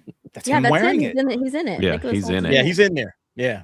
You can see his face. You couldn't take him seriously in the last movie. You definitely won't take him seriously in this one. Oh my god! Gosh. And that's not to mention him in Peacemaker. It looks so weird. Like it looks like I said it looks like a chibi build. Like that's what it's built like. It looks way too weird. Well, yeah, I'm not really impressed. It's got I'm getting Master Chief vibes. Even when have you been impressed with James Gunn's DCU? There is nothing impressive at all in this universe, man. I thought the hammer was kind of cool. I'll give him that. I mean, I will say because I thought his Raptors, his special forces units, all had slim green and purple armor, so I thought they'd go that route. But if you look closer, it doesn't have the LexCorp logo. It's got the Argus logo, which if you miss Peacemaker, it's the same company that they were doing cocaine with Sidney Happerson from Superman. So this is probably something that it's not directly made by him, thus it looks different. Well, we'll see with this. I mean, Man of Tomorrow is a year away, and it's not Superman Man of Tomorrow. It's actually Man of Tomorrow. I assume they're going to change the name. Because Lex is the Man of Tomorrow. It's his movie. I wish James Gunn would stop promoting his movies because he's very good at it. Like it's also awkward. By the way, the Supergirl Funko Oh Pop my is god! Oh my Bro. Oh, that is hilarious. Oh, no. It's the worst. But so accurate at the same It's time. so accurate. That is 100% accurate. Wow. Oh no! And the fact that Chris, this look is being praised in let's all talk in the about articles that I've been reading. Supergirl. Oh, the popcorn bucket. The popcorn bucket is The popcorn bowl. It's sorry, I got to remove this, Alan. Check it out. There is a Lobo popcorn bucket. I'll play you the video. Goes with it. Here it is. There. I don't know where the popcorn goes. What? Under the seat? Okay, this is ridiculous. One handful. One handful of popcorn. Oh, boy. By the way, it comes with a popcorn bucket. So it's just a topper. What do we think? Look at all that popcorn. What do we Just, think fill of it with candy or Supergirl? something? What do we think of Supergirl at this point? You I think can't it's gonna call do- that a popcorn bucket. It's There's not- nothing gonna do worse bucket than about Man, it. though. Not a single thing is bucket Supergirl there. is going to flop hardcore. If it makes more than 250, I'll be surprised. Same. Yeah. I think it'll do worse than Mando. Oh yeah. Oh, Yeah. really? Yes. Okay. Yeah, I do too. Okay. Before, Nobody I wants did to a watch video this on it. movie. I haven't heard anybody buzzing about this, talking about this. Zero. And then every time Millie Alcock opens her mouth, well, I won't go into The that joke. tracking is horrible. But yeah, I mean, Yeah. she's literally killing the movie in the womb. And It's it's like, everywhere. shut up, time Millie. he's killing the movie. Well, First I have news. I will real say quick, since- though, oh fuck no. before I saw this popcorn bucket, the most ridiculous popcorn bucket that I've ever seen was from Fast X, Dominic Toretto's car, because I was just like, this is not even a popcorn bucket. This is just this is just his car. Because you can't really fit any popcorn in here whatsoever. But this one right here, this Lobo popcorn bucket, that's the worst one. They did the Fantastic car too. Yeah, I got something else to share with you. Before you share it, man, I got to drop. Okay, take care, DA. Check out All right, Dave guys. Davis and the DA. I'll see you there, bro. Take Bye, care. Dave. That's pretty but- nice. Okay, That's pretty cool. I have a promise. Alan Ing has promised me that he will have the Kentucky Fried Chicken meal, where there's an ultra limited crypto collectible bucket, limited edition sauces. Let me show it here. You've got limited edition sauces. It rolls out June 8th, a week from today. Lobo's Wild Ranch, Supergirl's Solar Honey Mustard, and Ruthie's Sweet Chili Revenge Kryptonian Cooler. Look at this. Alan Ing. And look, it's tenders or nuggets, which means women can't handle real chicken. Who the hell is Ruthie? Yeah, who wants a figure of a little girl? That's gonna be the star. I don't want revenge sauce. That sounds bad. Yeah. So what do we KFC? I'll tell you this. The only time I ever go to UFC or to KFC and UFC is if I ever feel constipated. KFC is a guarantee. Clear it out. It's like Drano for your gut. Something inhuman. Before you about move that. on, I just want to say it's not just like the normal James Gunn detractors or the Snyderverse people. I'm now seeing normies comment on it, and the other thing big was like mainstream media, seeing like Puck News and others criticize it, talk about how horrible their presentation at CinemaCon was, and Yeah. they have a PR person, and now like Grace Randolph made a whole video like going over how bad what Millie said was, and there's no sauce basically, and all the like when you've lost the Grace Randolphs, Yeah. who would normally champion this type of movie, Right. that's not good. That's not good at all. My favorite thing is that I think the director said that there's absolutely no makeup. She's making absolutely no effort with her appearance. That's not her priority. And then we get this collab with Ulta Beauty. Can you share my screen? Oh my god. Yeah, let's share a screen here. That's a stretch. Ulta? With Ulta Beauty, rock your look, find your power, discover curated looks inspired by Millie Alcock's iconic take on Supergirl. And yeah, you can the power glam. So we've got that look. The grunge romance, we've got that look. The iconic shimmer, but they're supposed to be inspired by her looks on Supergirl, but the director says there's no makeup. She's completely messy. So this collab makes no sense. By the way, I'm doing the Kentucky Fried Chicken challenge. Chris, you are doing the Ulta challenge here. Yeah, I'll do it.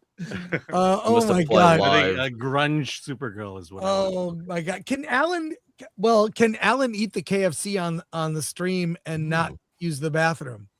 That's the challenge. That is the challenge. I don't see anybody shopping those, premium makeup brands going to see this movie. Like, I don't see that crossover at all. No. It's like that with the Mandalorian candles and soaps at it, Bed Bath and Beyond or Bath and Body Works. I don't know where these connections stem from. Girls like Baby Yoda. Yeah. I mean, what's with the market? It feels like the loofah anti-marketing. sold out.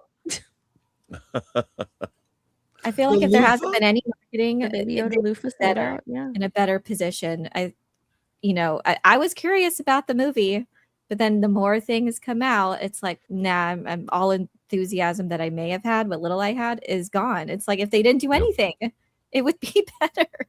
What this tells me is the people that work in marketing at DC, marketing Supergirl, the people who work in marketing for Mandalorian and Grogu, there's a lot of women there trying to sell this movie in a way that would appeal to themselves. Yes. Soaps. And it's like not I'm telling you, it would be like Alan and Rob and I starting a cosmetic company. We would be terrible at that job. It's going to be Charlie's Angels again. It's Well, I think no, Gary we posted the Chris, thing where Chris. they was I done? Sorry. Sorry. Where they said white men, this movie's not for you, and then it flopped and they said, why aren't straight white men seeing this movie? Right. That it's gonna their history will repeat itself. Rob, you want to say? I just want to say you and I wouldn't be bad at our jobs because we'd hire the best people we could find to run that business. Yeah. We would know that we didn't know enough. So we would go find the people that knew enough that would not fail us. Well, I just feel like, are there men in these departments that talk about what appeals to boys and men? Like the thing that Paul Chato came up with this term, gear porn. One thing that was a big part of the OT and the prequels for that matter was gear porn, robot designs. And I mean, you know, the Millennium Falcon itself, it's a hot rod. It's a hot rod is what that ship is. They needed more gear porn. That's cool. Stuff that's, look, there's stuff that women are into that guys think are dumb. And you know what? The reverse is true too. Things that guys are into, women can think are stupid, but it's fine. But they just don't know their market. And I feel like you also get sold to watch a movie because of the actors. I think they do play a role. And you know, I don't think I've seen Millie Alcock in anything. I haven't watched the Game of Thrones series. I don't even know what else she's been in. And this would have been a great way if she, you know, came out strong and maybe was herself. Maybe naturally she is a compassionate, caring, lovable person. I don't know why she hasn't embraced that at all. I don't know why she's totally phoning that in, because this is a good opportunity for her as an actress too, to show the world who she is. And there's so many great things that can be taken from that. You make more money and you become a more sought after actor to debut in another movie, and she's phoning it in. It's really strange. Yeah, it's disheartening.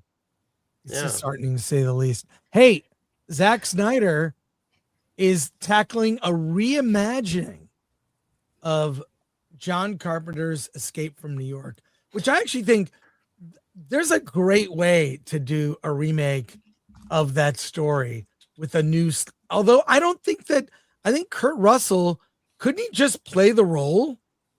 I mean, I saw Make Escape from Earth or Wyatt Russell. I was about to say, or just get Wyatt. Yeah, I mean, this is in the Hollywood Reporter. I mean, it's, what do we think of this, everyone? What do we think of this news? Well, Rob must be super pissed. He's got some nice Snake Plissken hot toys behind him, don't you, Rob? You know, look, they've been trying to remake this movie for years and years. I think I probably read a dozen different drafts of scripts. And again, if Zack Snyder wants to do it, okay. But I don't think they said that there's a screenwriter in the article. Is there a screenwriter? It really comes down to the story they're going to tell. Yeah. But I think that, like you said, Chris, I'd like to see Escape from Earth. They talked about doing that, you know, make Kurt Russell do that. Because again, you're gonna. I don't think any of these big I mean, look, Escape from New York was $4.5 million when it got made in '81, but I don't think any of these big franchise properties they've tried. Remember the Total Recall remake? Oh, it was terrible. Yeah, Joel Kinnaman and RoboCop. Like every time they try and make these venerable, you know, mid-tier favorite films, when they try and remake them, they take them too far away from what I mean. Escape from New York worked because it was a really low budget, stripped down, single, very straightforward story with lots of great character actors and Carpenter's score and Isaac Hayes as the Duke of New York. And it was a lot of fun and it was unpretentious. And I don't know if anyone's capable of doing that with these. That's why they don't work. They try and add all this other stuff to make them more like the Total Recall story didn't even take place on Mars. And there was all this extra added stuff that I just don't think worked. Robert, where would he go? Because I've been hearing that like Escape from the Planet or whatever was the whole thing, or Escape from Earth, but it's like, but then where would he go? Do they have colonies. I or don't think they something? had maybe a Gundam-esque space colony, maybe Right. Mars. I don't think they ever knew where he was going to go. But I think they would add it to whatever that lore was. But it's so frustrating to look at this and be like, first of all, who knows what Escape from New York even is anymore? Who knows Snake Plissken? I mean, Escape from LA came out literally 30 years ago, and that movie was not great. Well, and that's the thing too with all these old 80s movies is a lot of them thrived on the machismo and the cheesiness and all that. And when we see these reboots, they remove all of these things like the machismo, the cheesiness, what made them fun and cool and interesting. And then on top of that, if they get politically correct with this, it's just going to make it even worse. But it's like with Snyder being attached to it, though, it's like Chris was saying earlier, he's done good stuff connected to other properties. It's like he did 300, he did Watchmen, he's done multiple others, and they were good things. But it's just when he gets behind the typewriter, it's I don't want him writing this. I hope he stays far away from it. He's writing it. Oh, is he really? Mm-hmm. He's writing it. No. Is it a Netflix Okay. movie though? Out. Or is it in theaters? It's Studio Canal. This is John Carpenter's the executive producer, so let's just hope he's got some form of agency. I mean, all of his movies have been remade. It's right. You look at everything, The Fog, Halloween. They haven't remade they've tried to make Big Trouble in Little China, but don't touch that. Rob, you remember when those movies came out in the era they came out, whether it was Total Recall or Escape from New York, they were about something. They were about something that was kind of in the zeitgeist. Yeah. Movies like RoboCop, they had something to say. None of these remakes have anything to say. Well, a lot of them were anti-corporate. If you think about RoboCop, OCP was this evil corporation that was going to privatize the cops. That's actually happening. And the counter culture and Snake Plissken. What does he do in Escape? The president was involved. Snake's like, the president of what? That's not very damn funny, Plissken. Now, he doesn't give an F about the president. He even says in Escape from New York, get a new president. And that anti-hero is kind of, where do you put that now? And who do you have playing him, right? I mean, I can't think of any standout actors I'd want in his shoes. I mean, you got to have somebody real. Kurt Russell I mean, can he really do it? Could he? Yeah, could play him now. I think so. Old man Snake. That would be kind of cool. I don't know about Zack Snyder. That I'm leery of. Or give Glenn Powell one more chance. Yeah. No way. No. Here's an interesting story. I know we have notes for this. Hollywood's real disruption isn't Netflix. It's a fear of data. This is from The Wrap. It's a guest editorial. I know you got notes for this, Badger. This is the CEO of the Synalytic Group. Says, I believe Hollywood's current struggles stem less from streaming disruption and more from its long-standing resistance to transparency, accountability, and data-driven decision-making. While the industry quickly embraced creative technologies like CGI and digital filmmaking, many business decisions continued to rely on instinct and tradition rather than modern analytics. This contributed to an over-reliance on sequels, remakes, and established franchises, as studios lacked the tools and confidence to properly evaluate original ideas. Today, Hollywood is competing not just with other movies and TV shows, but with social media, video games, podcasts, and countless other forms of entertainment for audience attention. I argue that AI and predictive analytics should be viewed like GPS for the film business, tools that help executives make smarter, more informed decisions without replacing creative judgment. Technologies that can forecast financial performance, analyze scripts, and measure audience sentiment already exist, and I believe they can help studios take better creative risks rather than fewer. Despite the industry's layoffs, mergers, and financial challenges, I'm optimistic about Hollywood's future. The demand for great storytelling remains strong, and the technology to support both creativity and business strategy is more advanced than ever. The biggest obstacle isn't the tools themselves, but whether the industry is willing to embrace them. Here's the thing. I mean, I think we've gone headlong, and one of the most successful companies, of course, is Netflix, and they thrive on data, right? I mean, we hear that I forget what the retention rate they require to get a season 2 of a series, but it's rather high. So, you know, but an over reliance on data, I think, is a problem. You know, I mean, is that how we're going to make our creative decisions? Well, yeah, that's the interesting thing. We dealt with a lot of that even when I was building Criticalist, right? Because they deal with all this data when building websites and building platforms and apps and all this stuff. And I literally had to push my dev team to do things that they have been told they are not allowed to do because the data shows that people don't like certain things. And it's like, but at the same time now, everything is sterile. And this is happening across all mediums where everything feels bland and corporatized and boring. And it's all just kind of the same because it's all just checking boxes of like, well, we know that most people like if it goes this way, but we're also seeing now, like with the stuff with these movies in theaters, where it's like these things that aren't corporatized, that feel creative, that feel interesting are what's succeeding. It's this data that's making everything fail, because it is all just become a numbers game, and we're removing the creativity, what is interesting and what is giving people a draw to want to consume it, to want to enjoy it across all mediums. And I think that all this data is ruining everything. Well, I think calling it data is one thing.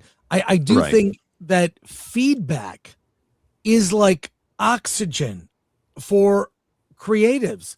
A filmmaker, feedback, whether it's positive or negative, you choose how to interpret the data. But I think that kind of, we began the show talking about this with the overwhelming success of Backrooms and Obsession. It's like filmmakers that came up through YouTube, where your feedback is the people in the chat. You know, when they said, for example, they didn't like the color on Alan's wall in the back, he painted it and did a video for members only. Yes. And we have 150,000 subscribers. Yes. From that painting. But I don't know. Here's the problem. The problem is that data does not allow you to innovate, and it doesn't allow you to take risks. All it tells you is what people are into now. And so the moment you step out of that, that's when you're in the risky territory. And the problem is Hollywood refuses to go into the risky territory anymore. They want to only do stuff that the algorithm says is safe for them, which is why, you know, we're doing these IPs, why we're going back to the 80s and rebooting all this stuff. At some point, you just got to take that risk. And Netflix, if you watch Netflix original stuff, no risk taking whatsoever. I feel like their data's got to be whack a little bit too. Like, I don't know anybody that sits down seriously and watches a Netflix original series or film. Like, that's always, it just seems like fucking awesome. So they're still capable of doing it. Is great. Yeah, The Burrows is great. The really Burrows? good series. Oh. Yeah, Right. sorry. Well, I feel like so much of it's just feeder food that Fantastic. people just put on in the background. Even with Netflix, I think I read somewhere that like with their original films, you have to hook the audience in the beginning. So there has to be some sort of big explosion that happens in the beginning to hook him, then to keep him engaged, something big in the middle, and then a big one at the end too. So it's just like they even with Netflix's original content, they have a pattern, a flow pattern that they have to stick to. So it doesn't matter what story you're doing. You have to give the audience like a hook in the beginning, middle, and end, so you don't lose them. So they continue to watch that whatever original movie that they put out. But there is a big gap between Hollywood and their audience. And what you said, Chris, reminded me of this article that I pulled up this morning. Let's share it. Where Michael DeLuca on why the Obsession and Backrooms are clicking. He said this in regards to like those filmmakers. They honed their craft online. Kane worked on Backrooms for 5 years. These filmmakers are in a dialogue with their audience from the word go. Their subscribers have direct input in each iteration of these things. By the time they get to the movie, they've had billions of test screenings we work with a lot of directors who the last thing they want to do is sitting in a screening room in Oxnard or Dallas or Phoenix and waiting for that focus group to start tearing the movie to shreds. It's the polar opposite of what these filmmakers, not that they don't have strong opinions or artistic vision, but they're making movies for their audience who have been subscribing to their channels for years. That's the proving ground. So by the time the movies come out, they're calibrated to please that audience. And I think that like that's the big disconnect between Hollywood and what these YouTubers have been able to do and accomplish, is that Hollywood for a long time doesn't want to take risks, and they also aren't making movies for audiences anymore. There's a huge disconnect between what Hollywood wants to put out and what audiences want. And the reason that Backrooms and Obsession are a huge success is because they're giving their audiences what they want, and word of mouth is really carrying these films. And I say as contrasted with how Lucasfilm treats their audience from the official Star Wars account. How many times have they said kind of loathsome things to their audience? Accusations of racism? You mean the same fans who loved characters like Lando Calrissian back in the 80s? Like who I remember people clamoring like, is Lando coming back in the sequels? They finally shoehorned him into the last one. But it's crazy. Sam Jackson as Mace Windu was a beloved character, in the prequels. So like the way that Star Wars, the Lucasfilm and the company has treated their fans, they're not in dialogue. They're in a toxic relationship. So yeah, that's kind of Peter Chernin said something similar in that. So that's great, Steph. Any final thoughts on this? I have something else to share with you guys. All right, let's move on. Tomorrow is the election. The election for mayor. We have the runoff for mayor. Also, we've got the runoff for governor in California. Here's a story I'll share here. I don't know if we have notes for this, but this is kind of important.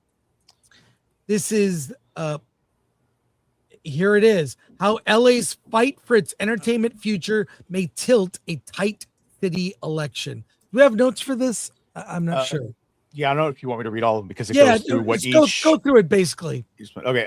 With production fleeing to other states and countries, entertainment workers facing layoffs, and Los Angeles losing film and TV jobs, Hollywood has unexpectedly become a major issue in the 2026 mayoral race.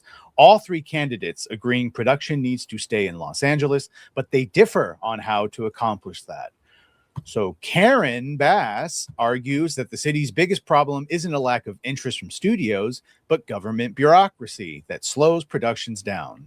She helped push for California's expanded film and TV tax incentives, created a film liaison position, appointing Steve Kang to cut through city red tape and solve production issues quickly. She prefers a case-by-case approach, removing obstacles as productions encounter them, says she is willing to eliminate outdated regulations and special conditions that no longer make sense, and emphasizes collaboration with studios, producers, unions, and city agencies.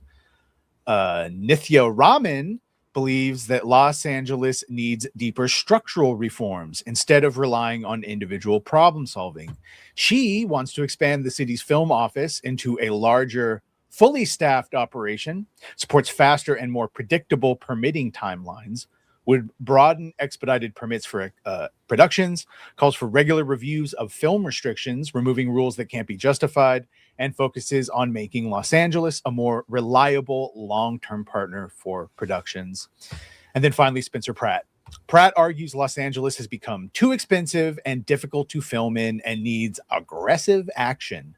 Promises 7-day permit approvals, would waive permit fees for productions with budgets under $2 million, supports instant approvals for common street closures and safety plans, wants to eliminate city staffing requirements on most productions, connects Hollywood's recovery to public safety and homelessness policies, arguing cleaner streets and safer filming locations will attract more productions.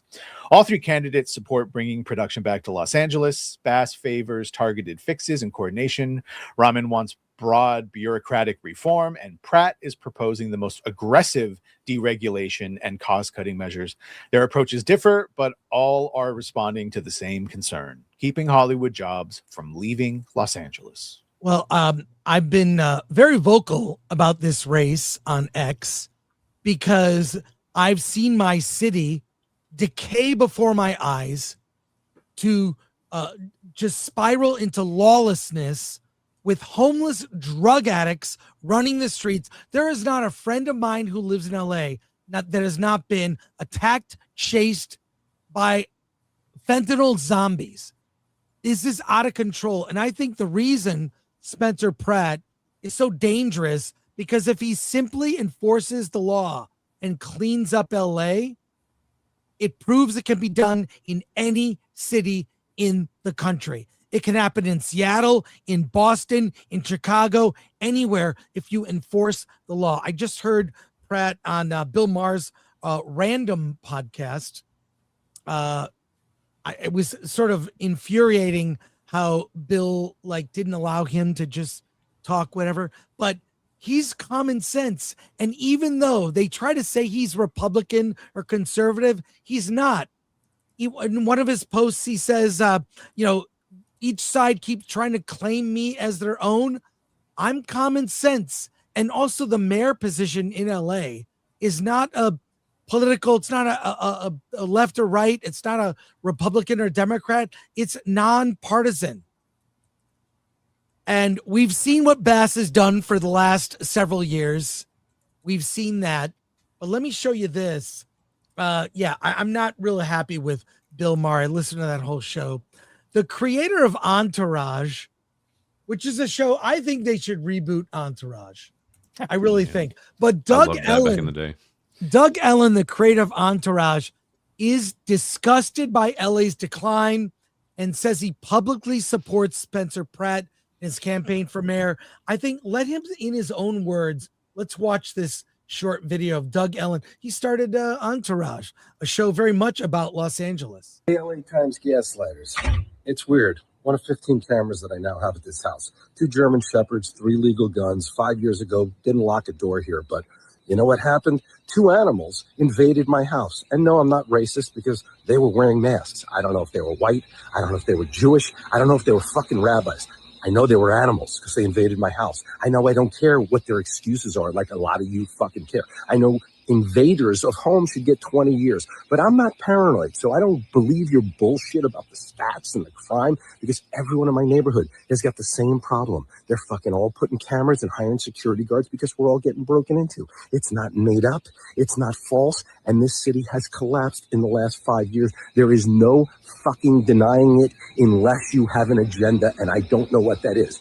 But you say, oh, Spencer Pratt has no experience. So how can we possibly think about this? What experience did Karen Bass have? Or Rick Caruso, who we know can build things, who we know can fix problems, when you made sure he couldn't win? So right now, you're putting people in the same position that you did with Trump, who I did not vote for, by the way. You put him in by making sure we had no fucking options, okay? And that's where we are in LA, and we want to fix this place because we don't want to be forced out. I'm one of the people who made this city look great. I did it for years. I glorified it. I meet people all the time that moved here because the show that I fucking created, and they hate it here now. Hate. Wow. What do you guys think? What do you guys think of that? Man, He's not wrong. Respect. Yeah. Mm-hmm. I mean, Chris, look what's happened. Yeah. Look at the storefronts. You go down to Melrose, it's a ghost town. Half of Hollywood is shut down. Yeah.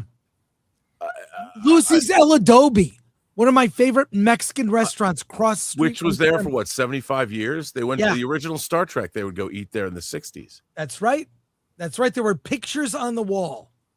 They opened this brand new I guess the Mondrian turned into something else, the hotel, with the Sky Bar. Yeah. And I'm looking at this thing. It's this posh new place to hang out. I'm like, who's going to go there? Who can afford to go out on a Friday night here when nobody's working? Yeah, and pay $25 for one cocktail. Yeah, I just insane to me. Yeah, it's yeah. So I hope more people speak out. If Spencer Pratt gets more than 50% of the vote, he will be the mayor. It's over after that. I believe that there'll be a runoff, that they'll take it to November, and I just want to see another debate. And I really believe we need big change, and which will help bring back the entertainment industry here. I know, Rob, you have a lot of friends who work in various capacities in entertainment like I do, and none of them are working, or they're moving or changing careers. It's infuriating. Well, I have to tell you, in Illinois, I've got a project that I'm putting together now. There's no way I would shoot it here. I mean, we're shooting it in Illinois with a 40% tax credit in the lower part of the state outside of Chicago. And if it's in Chicago, it's a 35% tax credit. They've made it impossible. Hollywood will never come back, ever. Yeah. It will never, ever, ever come back because they don't even, no amount of incentivization in terms of the tax base is going to make daily production easy. That's all the studios would avail themselves of that tax credit. Everyone's building places around the country. Los Angeles is a zombie city, not just having zombie addicts. There's the industry's gone. Why is anyone going to stay here? It's like Seattle with their new billionaire tax. My hometown, I was up there a couple weeks ago. Half the buildings there are empty. Yeah. I mean, everyone's leaving. And, these democratic cities, I would consider myself, I thought I was a left-leaning, lifelong classical liberal. But watching what's happened, there's no place in the Democratic Party for me at all. Yeah. And I'm not, I just don't understand it. New accusations have come out about Spencer Pratt. And here they are. Let me share them. This is them accuse Spencer Pratt of not wanting to destroy California. That's horrible. I can't believe that they're doing that. So that's from the Babylon Bee. We have to laugh here. They're always solid. One thing that I think Nithya Raman has a really good idea. She says she wants to expand the city's film office into a larger, fully staffed operation. What better way to reduce the bureaucracy than to expand the bureaucracy? Yeah, exactly. Add more red tape. The problem is what Robert said, essentially, that it's across the board, every level there's a problem. It's not safe to film there because the streets are filled with all the things. It's too expensive because everyone nickels and dimes doing all the COVID compliance, and this amount of white people, or they never have that, this lower white people, all of it. They've realized that they can nickel dime. The same things over there happen in Georgia, where they're also now it's becoming too expensive. It's over. The allure is gone. Going out to the coast to LA, it's you don't need it anymore. Let's get to soups as we wrap up, and we got a lot of people gifting memberships here. Got Jen Hugh, shout out. Yeah, Gifted Andrew 5. Graham. Wow, So Thank generous, you, Andrew. Appreciate you so much. Alan. Oh, from Foolish American for 2. I want Emilia Clarke. Wrong time. You say it perfectly, Alan. Justin and Martin's Vern for 5. Is Mango and Grok the death sentence of Star Wars being carried out from your trial of Star Wars, Chris? It really is. It's sort of like this is post-funeral. I mean, the funeral was, look, we were joking, but not really. I mean, it really is a zombie franchise. They're not gaining new fans, and the audience is much smaller. They're going after a different audience. It's not large enough to support the movies they want to make. Yeah. It's kind of like a yard sale. They're just selling what they have left. Well, it's like I don't know. It's like I don't have a problem. Like, still make Star Wars. Scale it. You scale Star Wars to the audience. And I also think that there's a new crop of filmmakers that people are discovering, and they're more exciting. Imagine those young filmmakers getting the keys to Star Wars. You know, unblemished. The studio isn't controlling them like puppets. I would say don't do it.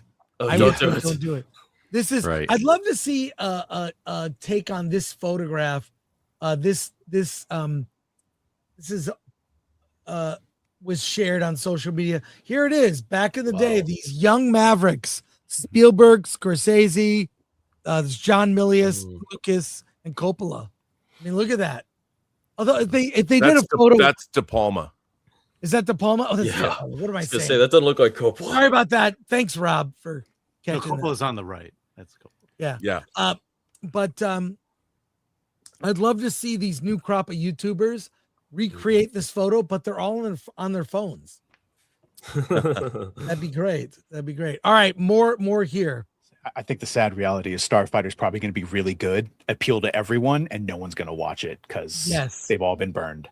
The Immortal Remus for $9.99. If Disney shit the bed next year with the 50th anniversary, it will be the catalyst for them possibly selling Lucasfilm in the future, as they did with the Power Rangers when they fumbled that IP. Yep. Well, showing the original despecialized version of the original Star Wars movie, I think might revitalize a little bit. Maybe. I mean, that's huge for me. I am so happy that I will get that opportunity that I didn't have before. But that might help Starfighter's chances. Yeah. But let's be real. we'll see. It's a cash infusion. Doing that. But it's something that the fans have never had that weren't alive back then when it first came out. I've never been able to see this movie on the big screen. We'll see. Well, I have many times. Quagmire for 10. Off topic, but did you guys know Blaine hates Alien? He'll try and say he just likes Aliens more, but he's lying. Have it a 62 out of 100. Don't let him lie. Listen, Quagmire is my own personal supervillain. He just tracks me around. I don't even remember what I rated this movie at anymore. I've been moving the score all around just to piss him off at this point. I don't even really know what I would rate this movie at this point. But I do like Aliens a lot better. Oh, that's great. Yeah, Alan, you watched Aliens, right? Finally, you caught up on that. No, yeah, right. We can do a virtual screening together. Quagmire for 2 with a spell correction. Gave. Jason Nelson for 2. Derek, are you going to do the Supergirl meal at KFC? Man, that's racist. Just because I'm a brother, you don't think I'm gonna have chicken? That's what he would have said. That's perfect. Thanks, Jason. Robot Dues, member for 24 months. Love y'all. Finn was robbed. Yes. Yeah, most interesting character in the sequels, and he was robbed. He was robbed of everything. Like he didn't have a standout moment where you felt inspired or encouraged by him. Like they could have given us that. They could have given us anything with him. J.J. Abrams admitted that they cut out a thing. He forgot about it. They kept having Finn yell Ray. The whole thing was he was trying to tell Ray he was force sensitive. Like what's the point? She should have felt that. Of course. She would have. It was so dumb. Yeah. Oh my god. The 1A train for 10 wasn't episode 10 about the house party with teenagers that grows out of control somewhere in suburbia. Yes, it's called a stormtrooper takeover. Pharaoh of Vibes for 5. Star Wars has fallen. How can a reviewer say the latest Star Wars movie is avoiding getting bogged down in complex lore or anything too deep? From Empire. Oh, there was so much potential. We're never gonna. Rob, you remember this? The Adventures of Luke Skywalker from the Journal of the Wills. Right, sure. Okay, now one of the rumors is that the Wills are the species of Yoda's race, right? They're the species. They are the Wills. They live a very long time. They're kind of the keepers of the history of the galaxy. And so that was one of the rumors that we would have found out what the Wills were. That's still never been revealed. What was interesting about the Mandalorian and Grogu, and I wanted to like it, but you needed to tell a story where both, just from any the rules of storytelling, you had to have a story that both the Mandalorian and Grogu they had to want something. Yeah, it had to be about them. They're working for somebody else. you know, and it's like, how do you like, if you think about Raiders of the Lost Ark, because people are always like, well, what is, you know, Raiders, somebody tried to equate that with what the Mandalorian and Grogu was, and I said, well, you know, in Raiders, Indiana Jones looks at the Ark as his ultimate prize. You know, it's what we got into archaeology for in the first place. And at the same time, if you look at that movie, he also wants Marion. Yeah. Marion Ravenwood was the woman that he's loved the whole time. You think she'll still be with him? So you know that Raiders, while it's just an adventure, you know that it's very important. Two different things are important to Indiana Jones in this movie. One, his old love, and two, the Ark of the Covenant, which would be the greatest prize he would ever obtain. Well, in The Mandalorian and Grogu, they're like working for why are they working for the New Republic? How does that benefit them? They're just getting money? I mean, you needed a personal story to tell. So The Mandalorian and Grogu could have and it had to be a personal story that we, the audience, could completely understand why he needed to go do this. And what would have been interesting is Grogu has no character development at all. He's the same Grogu we met in the first season of Mando. Well, let's show a little bit of advancement. Like, there should have been something. Well, in the whole third Grogu's act was the advancement. What's that? When he saves Mando and goes back from the rescue party, that was kind of their attempt. But I think he would have done. But that's something I think we all know he would have done anyway. I mean, I understand, and that part of the movie was interesting, but something new about his development. You know, they still have him misremembering buttons. And it's like he would have known. Well, he's also like a dog in this movie. Mando treats him like a freaking dog the whole movie, telling him to heel. And Rod is like, "Can I feed him? Can I feed the?" Yeah. And earlier they're treating either as a toy or a pet. But even at that point where there could have been, like you were saying, Rob, that one point, or Badger, with Grogu's character development, there was that one point where he's caring for Mando, and there could have been. There wasn't a satisfying end to that to really land any sort of meaningful character development or in their relationship. He simply wakes up. Mandalorian wakes up. That should have been the moment where he takes off his helmet and they share something that's more personal between the two, where instead he just wakes up and he said, "Oh, the old take care of the young and the young take care of the old. This is the way." It was such a throwaway line that meant nothing. There wasn't any personal stakes in that. So even when you could have done something and said something with their relationship, nothing happened in that. And it's just nothing but skin deep, or it's nothing more than that, and just corporate, made in a boardroom slop. And also, it was a complete ripoff of Lone Wolf and Cub. Him taking care of, I mean, in the movie, I don't know if you guys whether you've seen Shogun Assassin or whether you've seen the 6 Lone Wolf and Cub movies. I mean, obviously, Mandalorian, a lot is taken from that IP, and that Grogu taking care of Mandalorian was right out of Lone Wolf and Cub. And by the way, if you have not seen, it's the only time I would ever recommend an Americanized version of an Asian film. If you haven't seen Shogun Assassin, seek it out, because it's amazing, and it is an Americanized version, and it's a cut down of 2 of the 6 Lone Wolf and Cub movies, but it's amazing. And I get it. White people do it better. I understand. All they did was revoice, re-edit, and rescore, and they combined 2 movies together, and it's amazing. And doesn't it bother you that the Force has been reduced to telekinesis? Yeah. That it just means nothing. No anymore. Spiritual component at all. Yep. We got to stop giving Jon Favreau a pass. This had nothing to do with corporate anything, or even Dave Filoni. Favreau wrote this shit. Favreau gave us Lizzo and Jack Black. Like, Favreau is just as responsible. Yeah. Mm-hmm. I agree. Yeah. He also gave us Elf. So I give Filoni a lot of discredit and everything, but yeah, Favreau is just as much responsible for this. And I feel like I'm watching Iron Man, just watching Iron Man, going through all the MCU movies, and he had that drive and that passion. It's so easy to see clearly in Iron Man, and it's just it makes that much more sad to see someone who's kind of fallen creatively. It apparently doesn't have that creative drive anymore.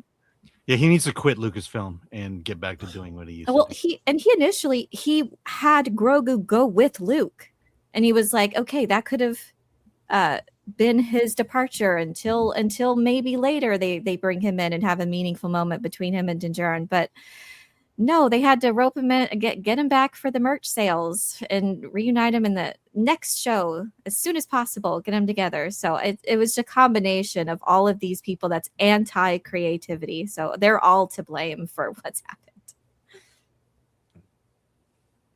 happened. Continuing on with Soups. This one is the one that started that sorry about conversation we that. just had. Yeah. Pilgrim Media for 2. Carrie Fisher was a smoke show in number 3. Oh yeah. Oh yes. Angie Carr for $4.99. MK2's box office run doesn't look good. You think that WB would risk more money making MK3? How does a franchise like MK3 not be successful in 2026? I don't They're know. supposedly getting a third one. Well, you lower the budget for one thing. They'll do that, and then but Street Fighter looks really good. They shouldn't have delayed it all those months. Yeah. Have there been a Mortal Kombat film that's been like real successful? I mean, it just seems like all of them are duds. They do okay. I like the animated ones. Yeah. Flying Blind on a Rocket Cycle for 2. Oh my God, that Funko Pop looks like a hungover ET. That's great. Thanks. D. Goodhart for 5. Marvel makes the Marvels, and with Supergirl, James Gunn says, "Hold my beer. Gunn has been wrong for the DC from the start." Well, I mean, Superman was dog and water. when I saw Peacemaker season 2, I was like, "This is a mistake." Yeah, that was when I like checked out. Suicide Squad though. 159 Australian dollar redues. Robert Meyer Burnett Appreciation Fund. Love your takes, mate. Keep it up. When's your next live stream, Rob? That's I'm gonna do one tonight, but I don't know what I'm gonna do it on. I mean, it's, you know, got to talk about Obsession and Backrooms. Well, we did a Backrooms stream on Saturday, which I mean, I really liked. I like what's going on in terms of all these people getting a chance to make, because Zack Kreger is part of this whole revolution as well, and he was smart in the sense that his second film, he could have gone on a franchise property, but he stuck to his guns and he made weapons, and then he wanted to make Resident Evil, so he did that. And if he gets to make this, I call it his space movie, but there's a movie he wrote called Flood. That's I am dying to see him make this movie because it'll blow people's minds. But D. Goodhart for 5. Personally, I'd rather not see a remake of Escape, but if it has to be made, I'm more than willing to give Snyder his shot with it. But I think you guys brought up the idea, who's going to play Snake Plissken? Yeah. Kurt Russell. Yeah, but Kurt Russell.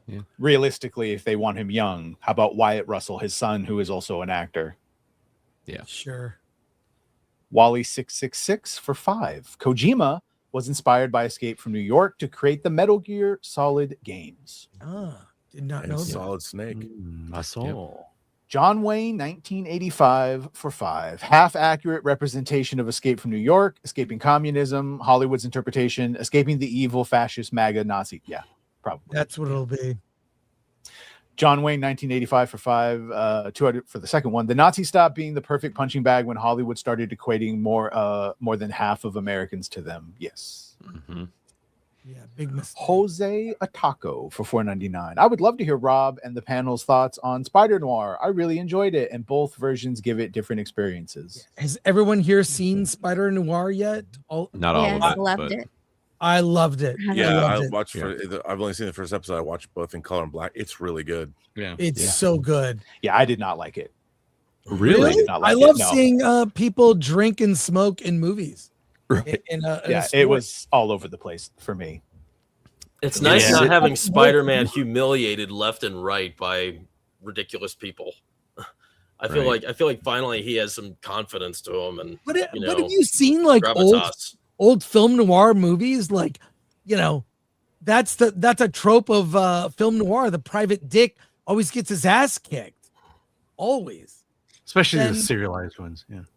Yeah, but they did that really well. I loved him channeling like Humphrey Bogart, Jimmy Stewart, Nick Cage was just superb in this, and all the other the supporting actors too had such style. I only watched it in black and white. I tried it in color. I'm like, this is not as good. It's made to be seen in black and white. 100%. Yeah. Yeah. Andrew Cram for 10. Are there term limits for mayors? I don't know.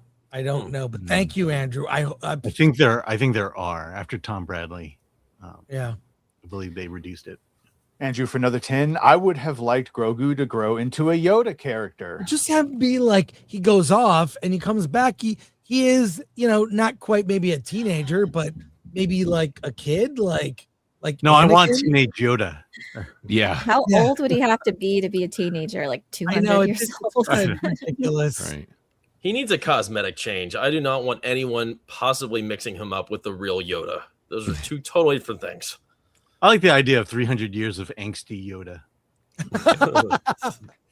Pharaoh vibes for $9.99. Can anyone explain the theme of nihilism and deconstruction in all Hollywood stories? We, the public, have our own issues.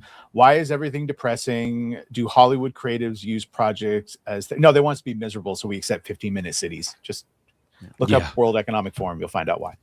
Let's go. I think it kind of reflects a lot of what's happening in the world, but I think the movies and TV shows that set apart are the ones that kind of go against that and try to tap into what's in the zeitgeist. With Obsession, tapped into something. I mean, you can read countless stories on dating is broken. Male-female relationships are very broken, for certain age groups. And I think Backrooms also taps into something. Actually, I want to share something here real quick. I know we're going long. This is from the Academy Museum. It said, "Welcome to the backrooms of cinema, places that feel familiar, empty, and just slightly wrong." It's a montage of liminal spaces in other movies.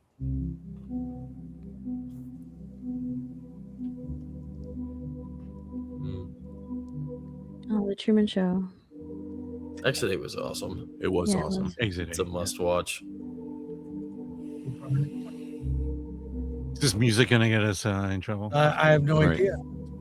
We can't hear. But it's I don't know. I just like that the Academy is acknowledging that this movie tapped into something. So Yeah, that's respectable. yeah. It's the elephant in the room. You can't avoid it. Yeah.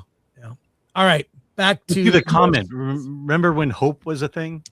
Yeah, that's the thing. I think hope should make. I mean, look at Project Hail Mary. Very hopeful story. Superman tried and failed. Yeah. Anyways, more soups. King Dude 1999 for 2. The 1995 Mortal Kombat was huge. I was there in 95. Same, and Oh, it yeah. was fun. I remember thinking that first movie was fun. Yep. Agreed. Pharaoh vibes for $4.99. I agree that Jon Favreau is cooked. He's not the same dog in this fight. He's an older dad normie now, and it's coming through his work, Lizzo and babies. Yeah. Yeah, I like Chef. See Chef. Chef was Chef's great. awesome. Chef's really good. Hayden Wayne for 10. In Metal Gear Solid 2, Solid Snake uses the name Pliskin as a cover name when asked who he is, a nod to Escape, one of the many in the series. Oh, that's cool. Pharaoh vibes for another $9.99. Can anyone explain how non-nerds get to helm our nerd IPs and seem to loathe our heroes and stories? How are they allowed in, and how do they keep getting work? I'm sick of these people acting like jocks. Yeah, it seems coordinated, doesn't it? Yeah. Seems intentional somehow. Yeah. Yeah. To that World Economic Forum thing.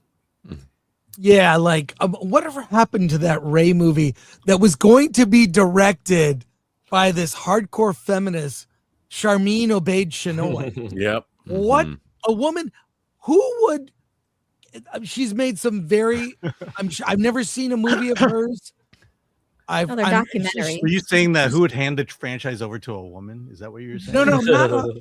You could. There are plenty of qualified female filmmakers for You sure. cannot get rid of me. I'm going to do it. Okay. Simon is writing my movie, and I'm going to be making you all very uncomfortable. Okay. One movie. No. Oh my God. That was like mic drop. The worst. That was casting someone to direct. And whatever happened to her? She's like, She got paid off. Yeah. and when Just that gonna story, pretend that announcement didn't happen. yeah, when it was very weird when she was like on CNN talking about the new Star Wars movie, and it was like on New Year's Eve or New Year's Day. It was weird. Like, what are you doing? Like, yeah, if you talk about it on CNN, they can't fire you. Yeah, it's weird. And that's it. Thanks to our mods, Lord Thoth, MK Solid, ADL is 24, Olo Leakway on Rumble, and our producer, Atomic Glory. Appreciate her. Everyone, let's go around the horn, plug your channels as we wrap up. Yeah, go hang out at Criticalist Cast this week. I'm going to be seeing Masters of the Universe early on Wednesday, and I'm freaking excited. So definitely come check out our channel and watch, kind of hear my thoughts about that throughout the week. And I'm heading straight over to Monday Hangover with Drunk 3PO and all of our homies. So feel free to come hang. Hey everybody, I'm Office Brawler. Live tomorrow, 9 p.m. Eastern Time. We're going to be talking about Dark Crystal, Jim Henson's Dark Crystal. That'll be cool. And this Friday, I'm going to be at the Indiana Comic-Con. If anybody here's from the area, I guess hit me up in the comments. Nick Cage is going to be there, and you can meet him for $400. $400. Wow. Steph, My Nerdy Home. You can find me at YouTube, Instagram, and Twitter, all at the same name, My Nerdy Home. Hello, I'm Elaine at Nerd Cookies here on YouTube. You can I cover sci-fi and fantasy lore, news, and analysis. I have new videos covering my reaction and the public's to the Mandalorian and Grogu movie, so check those out. I'm also hosting a book club live on my channel. We're going over Frank Herbert's Dune. Next session will be Thursday, June 11th, 8 p.m. Eastern, covering chapters 9 through 13. I also have an Etsy store where you can check out items that I made that are inspired by the stories that I love. It's always fun getting to chat with you all. And as always, thank you. Robert Burnett from the Burnett Work here. You can always come over to my channel and see what I'm pontificating about for very long shows.